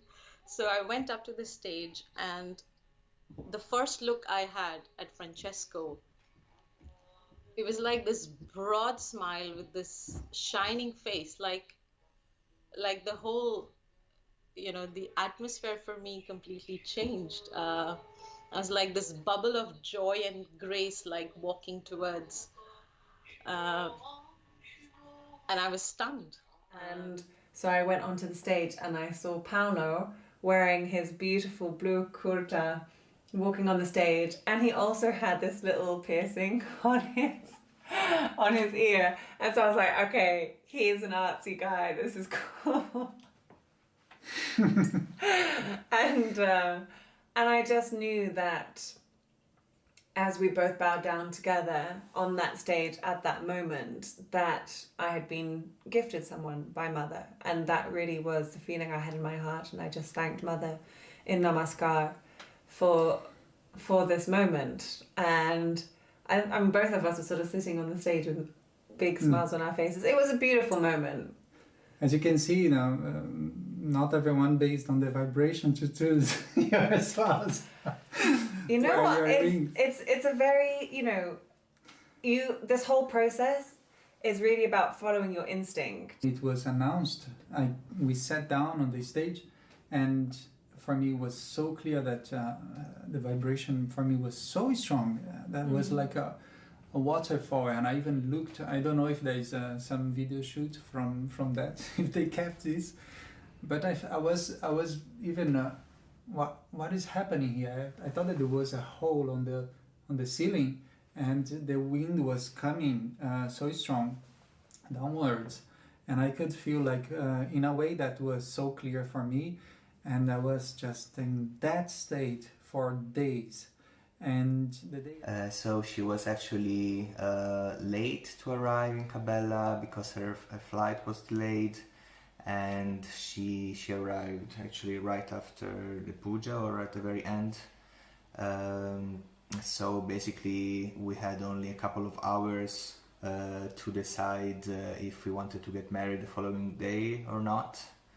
And I remember first seeing her, she was coming out of the hangar and she was smiling. And and for me, in my heart, I knew that it was yes. But, so basically we had dinner together and we meditated a bit. The vibrations were cool, so we decided to get married. Married tomorrow. Yeah. Let's marry tomorrow. During the matching process, but for some reason I could not be there. I was stuck in Germany, and that was part of Srimati's plan. So she knows why she had me in Germany. Because your plan was to be there. In Cabela, yes. Cabela. To travel to Cabela. But it was one of my dear sisters from the Cleveland Collective who woke me up 2 a.m. in the morning to let me know that I was matched to a Colombian yogini. And that was it for that point of time. And then it took us a couple of days before Sandra and I first talked on the phone. It was not a video chat, just to let you know, it was just a phone chat. But that chat was not about who I am or how I look or how she looks. And not even to ask the question. No, there was no question about whether we are going to get married or not. It was very, very clear. Just to emphasize that we will get married. That we are getting married and we have to kind of figure out how and when everything has to happen. So, and I think that was possible only because we both were completely surrendered to the desire of Shri Mataji. We believed in our heart that it is her desire that she brought us together. And 2 days before they called the matches, I was walking down to the beach. And then I saw this yogi walking in the opposite direction, and he was all dressed all in white, looking very, very nice. And suddenly, I don't know what happened, but my kundalini just shot up and my attention went towards him. And that was strange because I thought, why am I looking at this guy? I even turned around when he passed me and I thought, but what's going on? Anyway, I didn't give it a second thought. And then the next day I saw him again. I just saw him and my attention was there again. And then the day when we were matched, the night when they called the couples, you know, Ali in South Africa, Joaquin from Spain.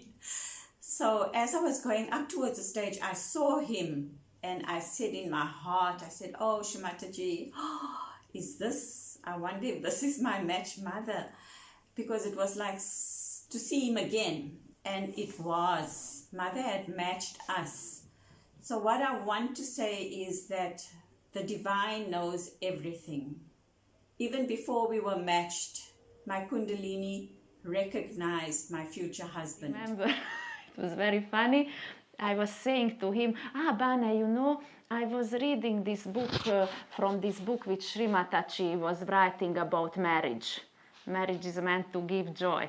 And you know, I was reading about the role of the husband and the wife, and Vane was saying, oh really, it's good, then you can tell me my role.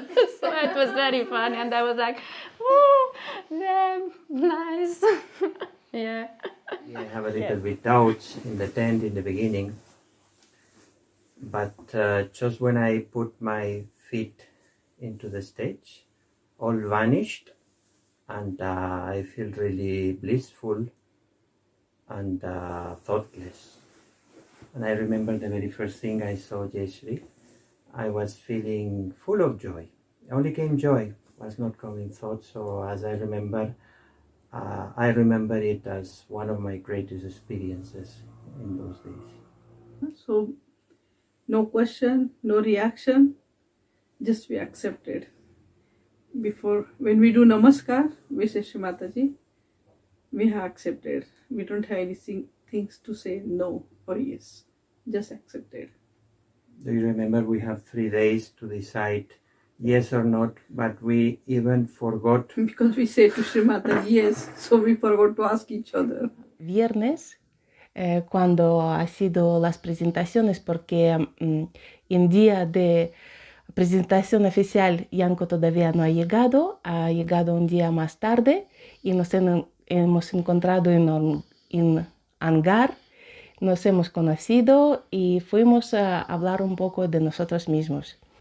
Hablar un poco más de nosotros, comentar, fuimos a pasear por la montaña detrás del castillo de Sri Mataji, fuimos a meditar en pantano, en cascada y ahí donde hemos decidido que el día siguiente nos vamos a casar. Get the match. Yes. So there was a very beautiful story when we got matched. It happened that we got matched on Saturday only, and then it was an interesting situation because we met, and then we had just few hours to actually decide about if we want or no the marriage, no.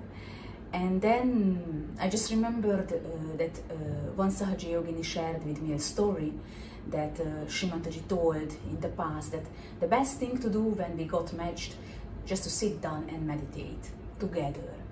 I just felt in my heart that Daniel is sitting there, you know, as Sri Shiva. So it's like, I don't know, it was a very beautiful and deep experience. So it was a yes from the very beginning. Yeah.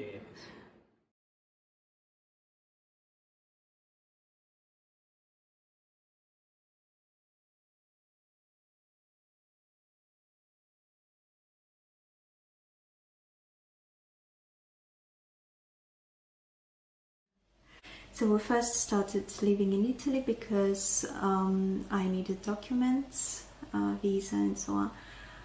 And then we decided to move, but we didn't know where, and we started asking vibrations for different places around the world, and Berlin was the best. Well, we got married in 1990 and I was still studying, so Shmataji didn't want me to come straight away. She said first I had to finish my studies, and she said it's so important that you should have your certificate of the bachelor degree, and meanwhile also you would settle and you would get proper job and everything. And yeah, so it took me, I think, 2 years and a half. Yes. Within 1 year of engagement, 1 year, 1 year and a half. Yes, so that's that true. was We had quite- to be patient and you even... We met on the Thursday, and it was quite miraculous because here is an outstanding guitarist, and I had always wanted to work with a guitarist, and pretty early on we sort of agreed to come together musically and to form a band which is called Seven Eyes. The next day of the match. Yeah, I think it was Friday. We were just jamming by the river, and then we were like, yeah, this is definitely, you know, working into something special. For a few weeks, that was in this bliss, but then, you know, you start a life with someone that you are spiritually sure about this person as the right person for your life, and the challenges of the planet, the world that we live in comes as well, and you need to deal with that. And it's important always to meditate and to surrender that, because that's the source of the connection between you and your future spouse. Mother is the present nourishment of your daily life, and it's important that you understand this as a base of the connection in between you and your spouse. And if you have that connection stronger and stronger, you know, throughout your practice of meditation, I am sure that all the challenges of the life that you will be facing will be fine. I think that was beautifully said. I remember those days as hard in the beginning. Yeah, we were meditating a lot together. Yeah. 2 hour morning, afternoon, Sunday, full time. So we try to improve our vibratory level together. No? So really was very good moment. El matrimonio Sahaj realmente tiene una gran ventaja, porque es madre que nos guía, madre que nos ayuda a solucionar problemas cuando hay. Entregando todo esto a sus pies de loto, se resuelven. Hemos experimentado y de verdad funciona. I was a little bit nervous because I applied late, and during that time yogis were asked to attend in person for the marriage. I just finished my master's in US and got a job, and so I had a work permit, and for me to travel to Kabela I needed a US visa, and in order to get a US visa I had to travel to Canada and get the US visa. Overall I needed a US visa, a Canadian visa, and a Schengen visa to reach my destination. 3 visas in Three total. visas in total. The price you have to pay when you take last minute decisions. Yeah. A little to add is that at that time I wasn't able to speak in English. My level of understanding of English was very low. So I remember the first time when I talked to him, I think it was a divine grace that at that time during the call, I was able to understand everything that he said to me, and Shri Mataji gave me exactly the words that I needed to say to him.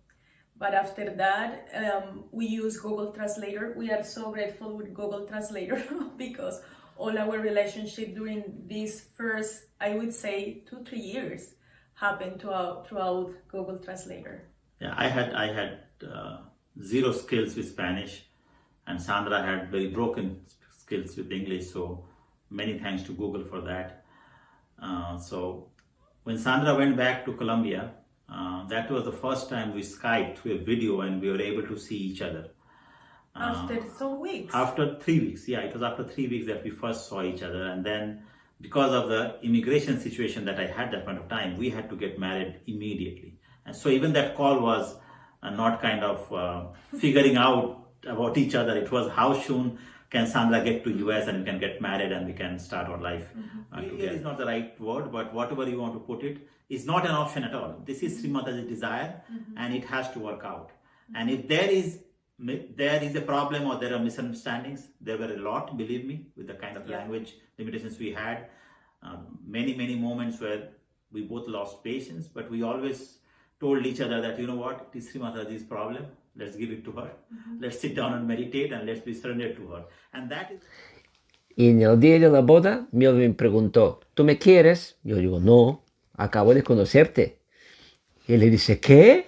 ¿No me quieres? ¿Y quieres casarte conmigo? Digo, sí, pero tenemos toda la vida para adelante para que podamos forjar nuestra auténtica, histórica y única amor que podemos tener entre nosotros. Y así ha sido. Jai Shri Mataji. Jai Shri Mataji.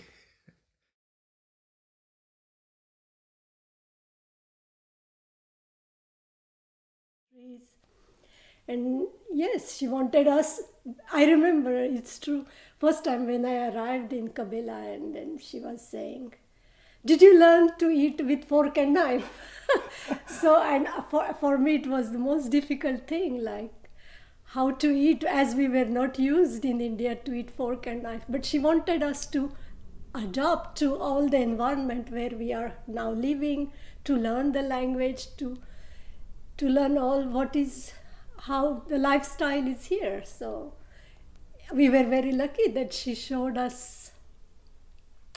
She was there to guide, but it's true that it's so important that we learn the language and adapt and get completely one with the country where we are living now. So I think this really helped me a lot. That's good. Currently, Paolo and I are planning on moving to Brazil, and you know, that whole culture and language really was such a new thing for me, and I've been afforded such a wonderful new insight into a different culture, a different language, different people, and you know, it's really taken a very warm place into my heart. And so it's a very exciting, it can be a very exciting change in your life. And also, I suppose then one has to be prepared for that change and be open to be flexible with change, because it can literally sweep you off your feet. Para mí ha sido una prueba, la más importante en Sahaja Yoga, en la cual estoy muy contenta de haberlo hecho y muy feliz de mi matrimonio. Okay, Sahaja Marriage is two cultures coming together, of course. So, I mean, initially it's difficult because I had to learn the language, I had to speak another language, and but everything is possible, you know, if you have the determination and if you want to grow in Sahaja Yoga. All the obstacles becomes joyful because we have Sri Mataji. Also the culture. So just finish up, which I started. So when I moved here, so first of all the language, and after that also the culture difference, you know, so the way of the life is different, you know. and then you slowly learn this, and then you slowly start to understand that how beautifully Shrimataji actually put together the puzzle pieces, you know, and actually you feel that you belong here, you belong anywhere actually where Shrimataji wants you to be, and then this is just beautiful. And in the ashram, and we came back from the That's program, true. and there was an artichoke in your plate, and you started crying because you thought that we were eating flowers. It's true. I mean, Shrimataji, You can mention that one. in a way, Shrimataji wanted us to break really all our conditioning of food, of different culture, of conditionings from our religion, and I think that was the main aim, to evolve in the spiritual way. We have to drop all these things which are maybe the hurdles for our progress. Yeah.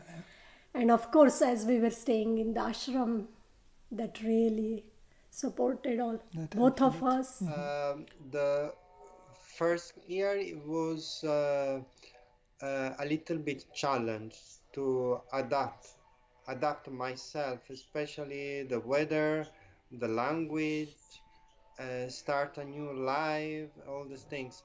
So it was a little bit challenge, but always from the heart. I feel joy in this, because it was like I can say dream come true, because I'm so blissful to travel in different country and meet different people with different culture. And then so this big challenge then become like a blessing, like a present from Shri Mataji, from the divine power. Yeah, starting a new family, as you know, everything has its purpose, starting from why Shrimataji has put together the two souls to be married. And it's not just about two individuals, but it is so much about the collectivity, and it's so much about how Shrimataji wants us to be part, like we are tiny part of her bigger vision. And then, as she says in her words, that it's a natural process to be married. And the souls up there, the realized souls up there who are waiting to take their birth, and I believe they choose their parents. So, I mean, we were privileged and blessed to have a little boy in our life. He was born in 2018. And personally, for me, I have felt for every step of life, whether it was our marriage or having Kian, it has just given me depth in my spiritual being. It has just taken me more closer to Adi Shakti and more deeper as a yogini.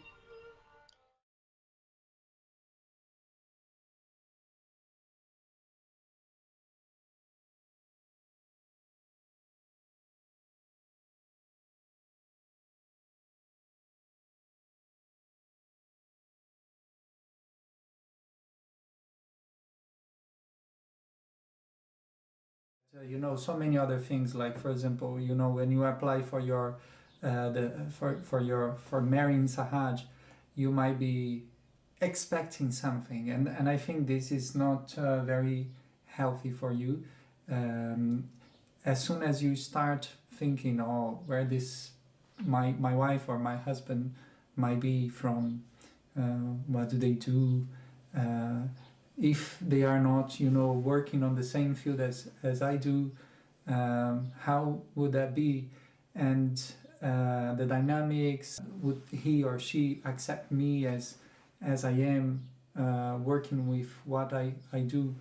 I think these are all things that should be apart, you know, like you should be dedicated to Mother and your meditation, and you will feel the process as how beautiful that is, going deeper into connection to Parama Chaitanya. And closer connection to the vibrations and the presence of Mother into your life, in your daily life, as feeling her hand really taking you somewhere, and that is very comforting, and that might be coming through signals before signs before you actually go and marry someone. I would say that Sahaja marriage it really helps you to stabilize yourself at the level of the Mooladhar and at the Nadhi. It gives you a different perspective about yourself. Yes, and I would also add that abroad, at least, the options that an unmarried person is faced with is either you find yourself somebody that you think you can spend the rest of your life with, or you opt to fill the form and have a Sahaja marriage. And what I found very liberating personally about Sahaja marriages is that firstly you're meeting somebody who share the same values as you and the same goal in life, that spiritual journey. And secondly, from the moment you meet the person, you know that they're approaching the relationship with a desire for long-term commitment. Are you faced with another yogi? But also you know that from the moment you meet each other, you can be very real with each other. You get to know immediately who the other person is. There's no pretense, there's no trying to impress, because you're in it for the long haul. You're honest right from the beginning. You know what your goal is. When you start believe in Sahaja Yoga marriage, the divine support come to you. So this is divine support to give you opportunity to grow in a spiritual way, individually. When I was editing Gregoire de Calvermatin's book, The Third Advent, there's a section in the book about business and business development, how people develop in business. And he was contrasting it with the way Sri Mataji develops you. And he said that Sri Mataji tests you by giving you things that will be at your weakest point. And it's overcoming this that is how she constantly develops you. And that, of course, can apply to Sahaja marriage. But one thing that you can be sure of is this, that all the way through your life, you will be tested. And as part of that, whenever things go wrong for me, because I learned from what was in the book, the first question I ask is, what is the lesson that Sri Mataji is giving me? And with a bit of practice, you can see what it is. And by overcoming it, you contribute to your ascent.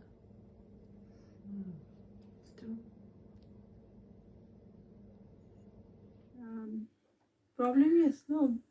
Problems always coming. That's why our main request to new married couples is that we feel that it's very important to have patience with each other more in the beginning. That's why we learn and we are together because of understand empathy level. He teach me one thing. Try to think in others' place. So that's helped to me so much. Meaning of the Sahaja marriage and dedicate to Sahaja Yoga, because the more surrender that we are, the more joyful it is. I just want to add that of course it's very challenging to move to another country to study another language, But, I mean, everything is possible if you want. The only thing that you have to be aware that it's a big responsibility to apply for marriage and to make it work. So please, remember about this when you are applying to Sahaja Marriages, Srimataji. And so it's important that, when you apply, you actually have the time to meditate properly in the run-up to the application and the whole marriage process, that you're not suddenly jumping off a 18-hour work shift and then trying to make a very critical decision of your life, right? So you have the time to really reflect and be in balance and in touch with yourself and in your gut to make sure that you're able to assess the potential match properly. So one thing I would like to tell you is something that also I got from uncles and aunties, and it was really important afterwards for me and very useful. So one thing is to keep yourself in a very good witness state, to avoid let you go into ego or superego things that may come like pew pew pew. So don't worry about it and enjoy the blessings that the divine is going to give you. I feel it's very important when we apply for marriage is to listen to ourselves and most importantly, trust ourselves. And here, I think also very important is honesty with yourself. The answer that you get on your vibrations, on your spirit, what you feel, the answer that you get, you have honestly accepted. And but at the end, the divine gives you what is good for you. That finally, when you get matched, they kind of connect together. So it's like, oh, like it was all planned before. Somebody has planned it for us. Exactly, and it's just like magical. And when it comes to Sahaja marriage, I find that the less you have on your list that you want to tick off, preconceived notions, the easier it is to sort of fit into a new life with somebody who comes from a completely different background than you. So firstly, introspection about what your attachments and your expectations are, and secondly also, and this is advice I got from my father, but it proved very useful to me. And it is that, look for the complementarity. In many Sahaja marriages, my father had observed that very often a couple is complementary. The qualities that one has complements, maybe the weaknesses the other person has, and vice versa. So rather look for commonalities or common interests, which might be hard to do if you're two people from very different backgrounds. It's more about how your personalities gel, how you complement each other.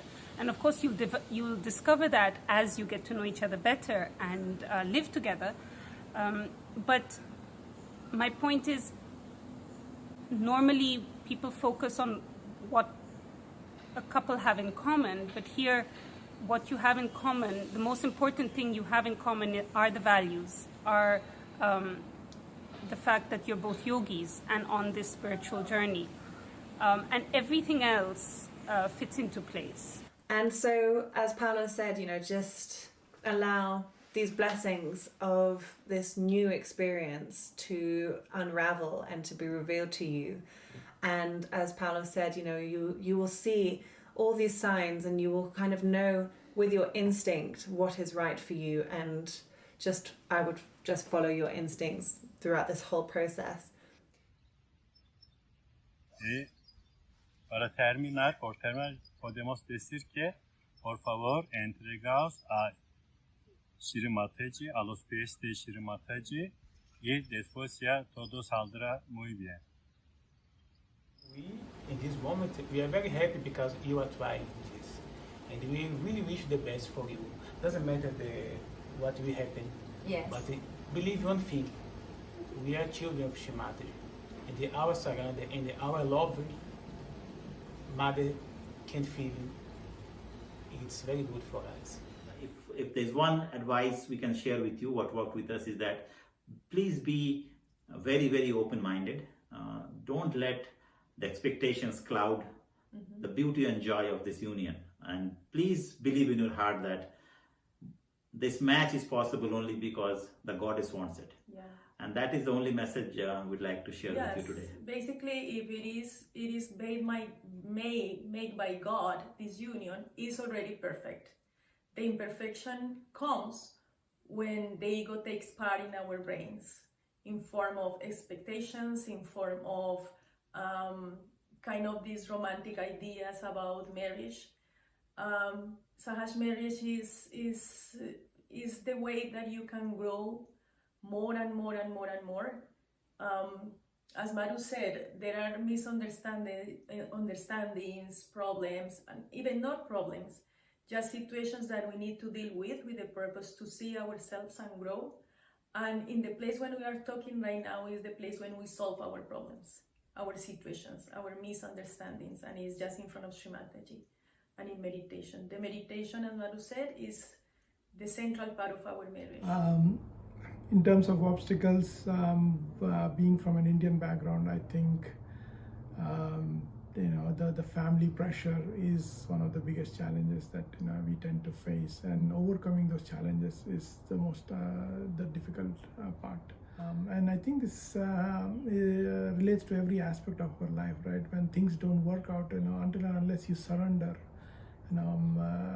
it's not going to work out. And also to feel that we have the power within to be able to overcome the situations, because as Sahaja Yogis we are equipped. We have that strength. We can reach that connection within to overcome anything. I recall that just being 25 years old is that whether Srimataji put me, married me with somebody from Hungary or China, I was going to go there and, find my way around, learn the language, and just establish. I felt that I had that strength within. I think, the key thing is to have faith in Srimataji. So we complement each other, right? For example, Uttam, he's my peace. And what am I of you? I would say the joy. She brings joy to the family. Oh, that's nice to know. Well, yeah, 21 years together. We are happy. Our marriage is working thanks to Srimataji, because if you put love, if you put if you surrender everything to Srimataji, everything working. And don't put your ego, say Srimataji always, don't put your ego into marriage, no? Love, only love, and everything is working.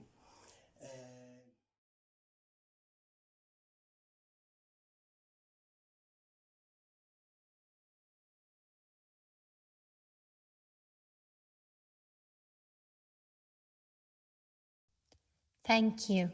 Thank you so much for all the testimonies. Thank you for sharing your life experience. And I'm sure it will be very helpful for many, many of us that are still going through the marriage journey, and for the one who will begin this journey, this very auspicious journey. We would like also to thank very much all the, again, IMC and all the people who participated to put together this program, and that they're still working for the achievement of this project and this beautiful vision of Srimataji. We would like really to manifest from inside, follow your heart, means really the connection that is inside your soul with Mother. She will tell you exactly what is right for you to do. And at that moment, as we said, everything will fall in its place. And the journey is what it is. Sometimes it's fun and sometimes it's a little bit more difficult, but it appears difficult, but at the end, it's just so joyful. And after this, you will have another couple of testimonies from Rajini and Luca, and from Bhavna and Raghuram that you can enjoy still. And we would like to end with a beautiful bhajan, again dedicated for this special happening from the daily NCR music team that joined us also with the bhajan before, dedicated to Sri Ganesha.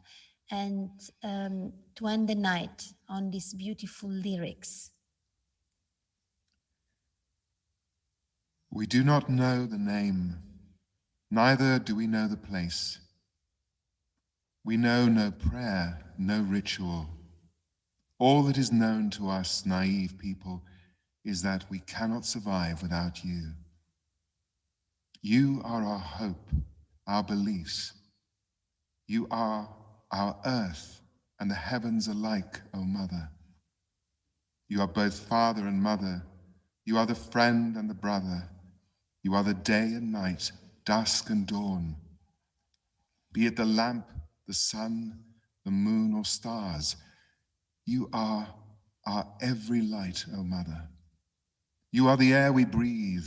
The only bond that matters is the one with you. For every storm that comes our way, O Mother, you are the spring that helps us go on, O Mother. You are in all. You are all in you, as are all in you. You are the world, as are you the Creator.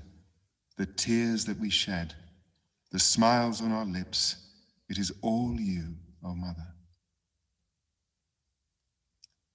Jai Shri Mataji. Thank you, Mother, for this beautiful family. And thank you for the love you give us all the time. And thank you for this beautiful present that you gave to me.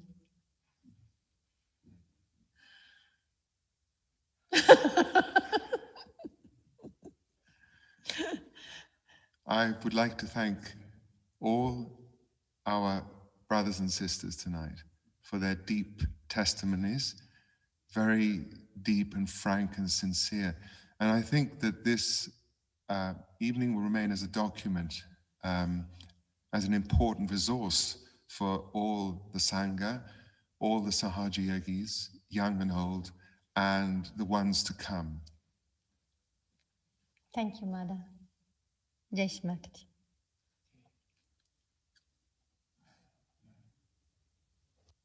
Jai Shri Mataji. I'm Rajni from India, Delhi. I'm Luca from Italy, Genova. And we would like to share some of our experience of our Sahaj married life. We got married in 2001, 20 years ago in Kabela, and at a Ganesha Puja. And we would like to share just from the starting when we got matched. Yes. So starting from the first moment, from when we met. So it was the time of announcements, and Shri Mataji herself was there in the hangar. So the matched couples were asked to go on stage and to do namaskar to her divine lotus feet, and we did so. So when we came down from the stage, we were close, we were together with all the other couples. And I remember that feeling of complete peace within myself. It was a bit different from the previous days, from all the turmoil, all the uncertainty, and also I recollect that feeling of complete confidence within myself that I had just met my wife. So I was feeling at home. And this was a little bit mixing with another feeling, which was of concern about all our brothers and sisters of my collective in Genoa. They were also matched in the same time, the same evening, and so there was also this feeling of enthusiasm at that moment there. Instead, for me, I was just lacking this enthusiasm.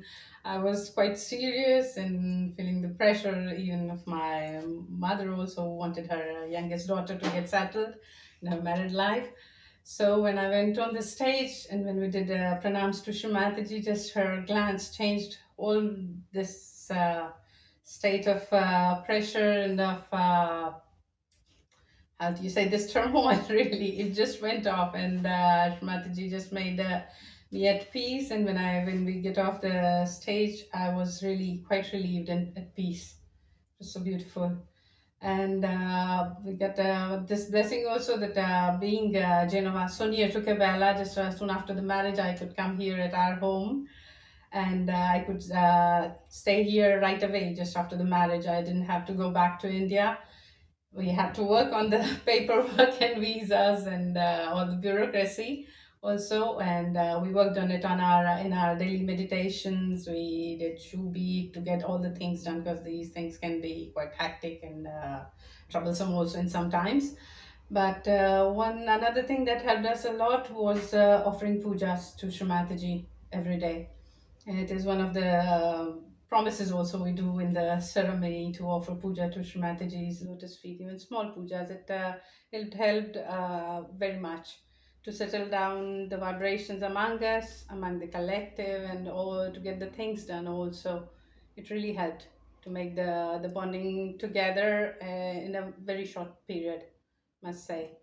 Another thing that helped me settle down here in another country, in another culture, a new, total different thing, was learning the language. Soon after the marriage, in 10 days' time, I went to the Italian school, and going to the school learning Italian, it helped getting me integrate in the social context and get in touch with the people here nearby, the neighbors, and in the collective also.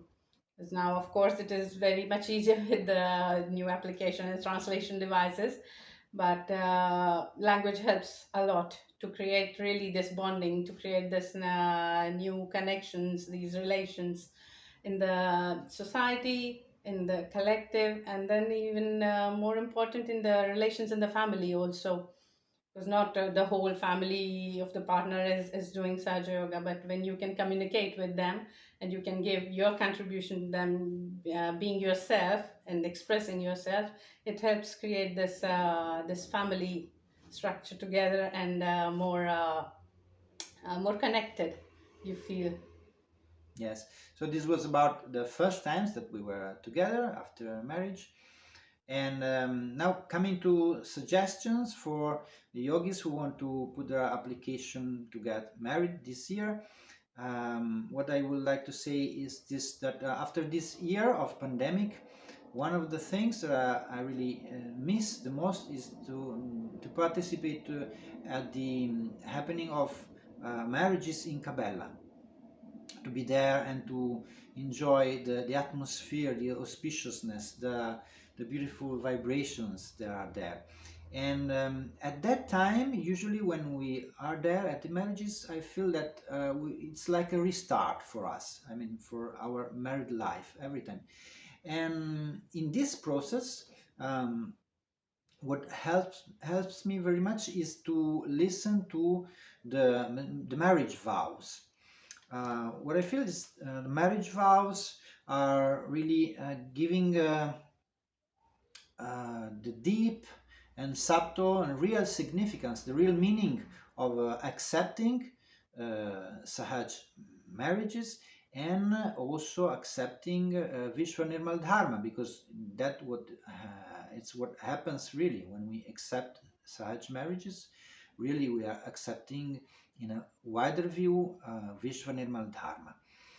And so my suggestion is, if you try and read with the proper understanding, and also if you can introspect reading the marriage vows, I think you can have a real understanding of your attitude and readiness about getting married in Sahaj. And also for us married couples, maybe because we don't speak fluent English, or we need to refresh our memory, if we read sometimes again the marriage vows, it really can help us.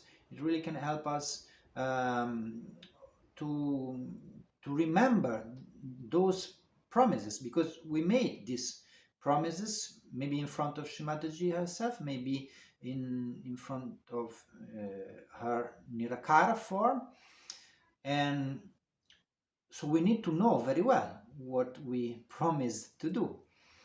And so this was our humble contribution, and hope to see you very soon, maybe in Cabela.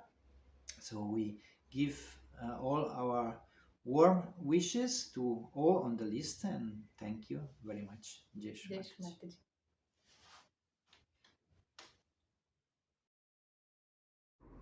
Jai Shri Mataji. My name is Raghuram and I am from Nasik, Maharashtra. So through this video, we would like to share our miraculous experience of Sahaja marriage. So we got married in the year 1998 at Ganpatipure by the grace of Shri Mataji. So first of all, I would like to introduce my wife Bhavna and my daughter Nirmala. Jai Shri Mataji. I am Mrs. Bhavna Rakhuram, basically from Dadar, Mumbai, and right now we are residing in Thane. And this is our daughter. Jai Shri Mataji. My name is Nirmala. Practicing Sahaja Yoga meditation has given me love, peace, joy, and it has made me develop in my physical and in my spiritual ascent. I come from a joint family, and I was the only person practicing Sahaja Yoga in our house. So definitely there were a lot of difficulties in practicing.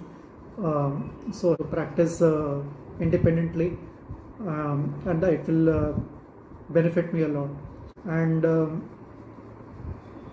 then on the 24th of December, the matches were announced, and I was matched with a girl from Ahmednagar. And all the matches were asked to come near the stage to get to know each other. So when I went near the stage, I saw Bhavna, and I thought probably she is the one with whom I have been matched. But after a couple of days, it turned out that the match could not work out. After that, I surrendered to Shri Mataji.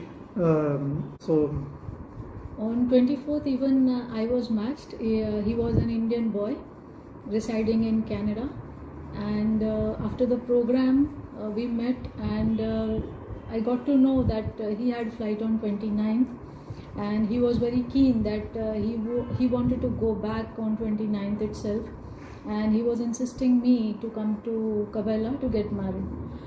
I used to pray to Shri Mataji that it is in Indian culture that the parents decide the match, and with whomever she will decide, I will say yes to the boy. And I thought that this is the time that I should take a step ahead to get married in Sahaja Yoga, as practicing Sahaja Yoga alone from the family was a big difficult task. For every program we had to ask permission and all. So then I had made up my mind, and in the year 98 with the help of Yuva Shakti and the other leaders, I had filled the form. So this is how it worked out on 24th, but we gave him chance that okay, you decide whatever you want to do. And then on 28th he finally came and he said yes, he would like to get married in Ganpatipure itself. 28th evening I came to know that he was missing, like he was not there at all. So then till 29th everything was still in confusion, and then one of our friends came and she said that name was being announced in the pandal, and I was wanted there. I bowed to Shri Mataji, and Shri Mataji asked me what happened. I said nothing. Then she said, what is the matter? I said the boy is not there and he wants me to go to Kabela and get married. So Shri Mataji said, okay, I will talk to Ashish Pradhan, and we'll see how to go ahead with this matter, and I will take you to Kabela to get married. I was relieved, as it was her decision, feeling very relaxed. But after just few minutes I was called again, and again I went and on the stage, and Shri Mataji again asked me, the boy is from Canada, I don't want the girl to go so far, and I want her to get married right now. And I saw that the marriage had already, the half part of the marriage had already begun. The antar part was also ready.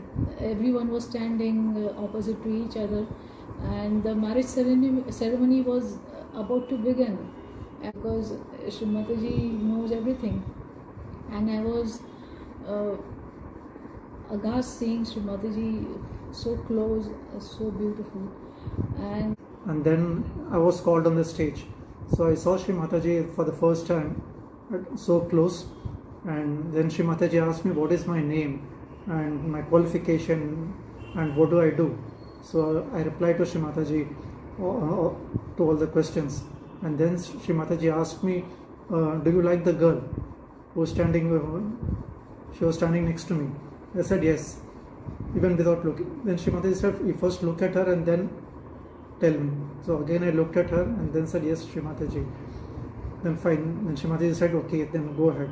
There were 74 marriages already ready and we were the 75th couple.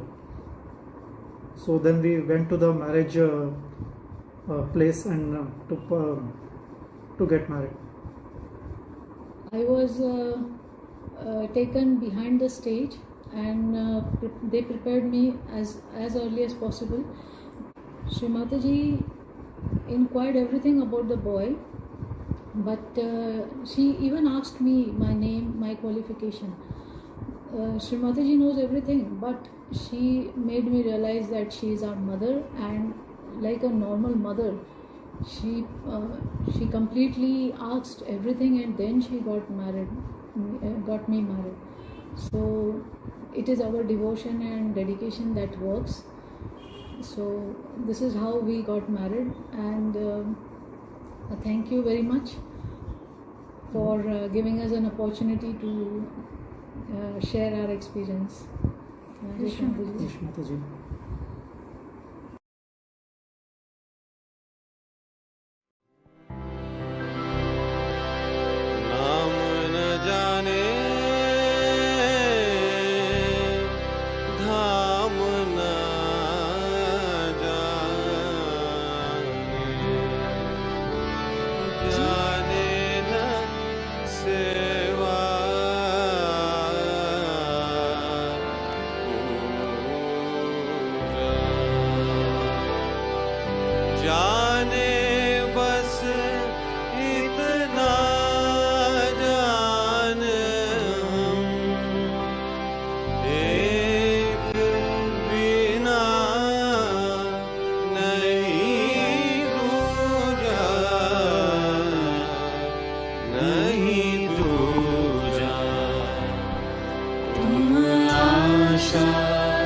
सांसों में तुम आते जाते, एक तुम्ही से हैं सब नाते। सांसों में तुम आते जाते, एक तुम्ही से हैं सब नाते। जीवन पथ के हर पतझड़ में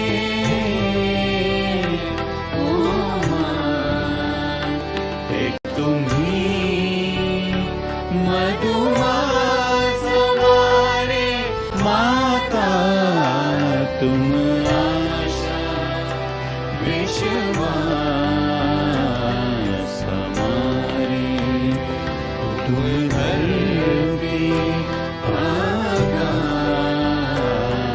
हमारे।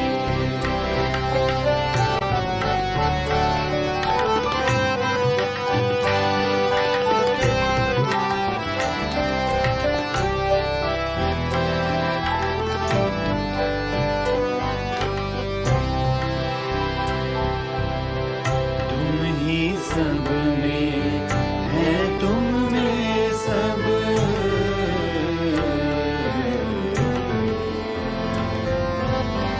तुम ही रब हो तुम ही रब। अश्रु हमारे आँखों में तुम हो माँ, तुम होठों पर हमारे माता, तुम आशा विश्वास हमारे, तुम धरती आकाश हमारे, तुम धरती आकाश हमारे माता, तुम आशा विश्वास हमारे माता, हमारे दाता हमारे, तुम आशा विश्वास हमारे, तुम धरती आकाश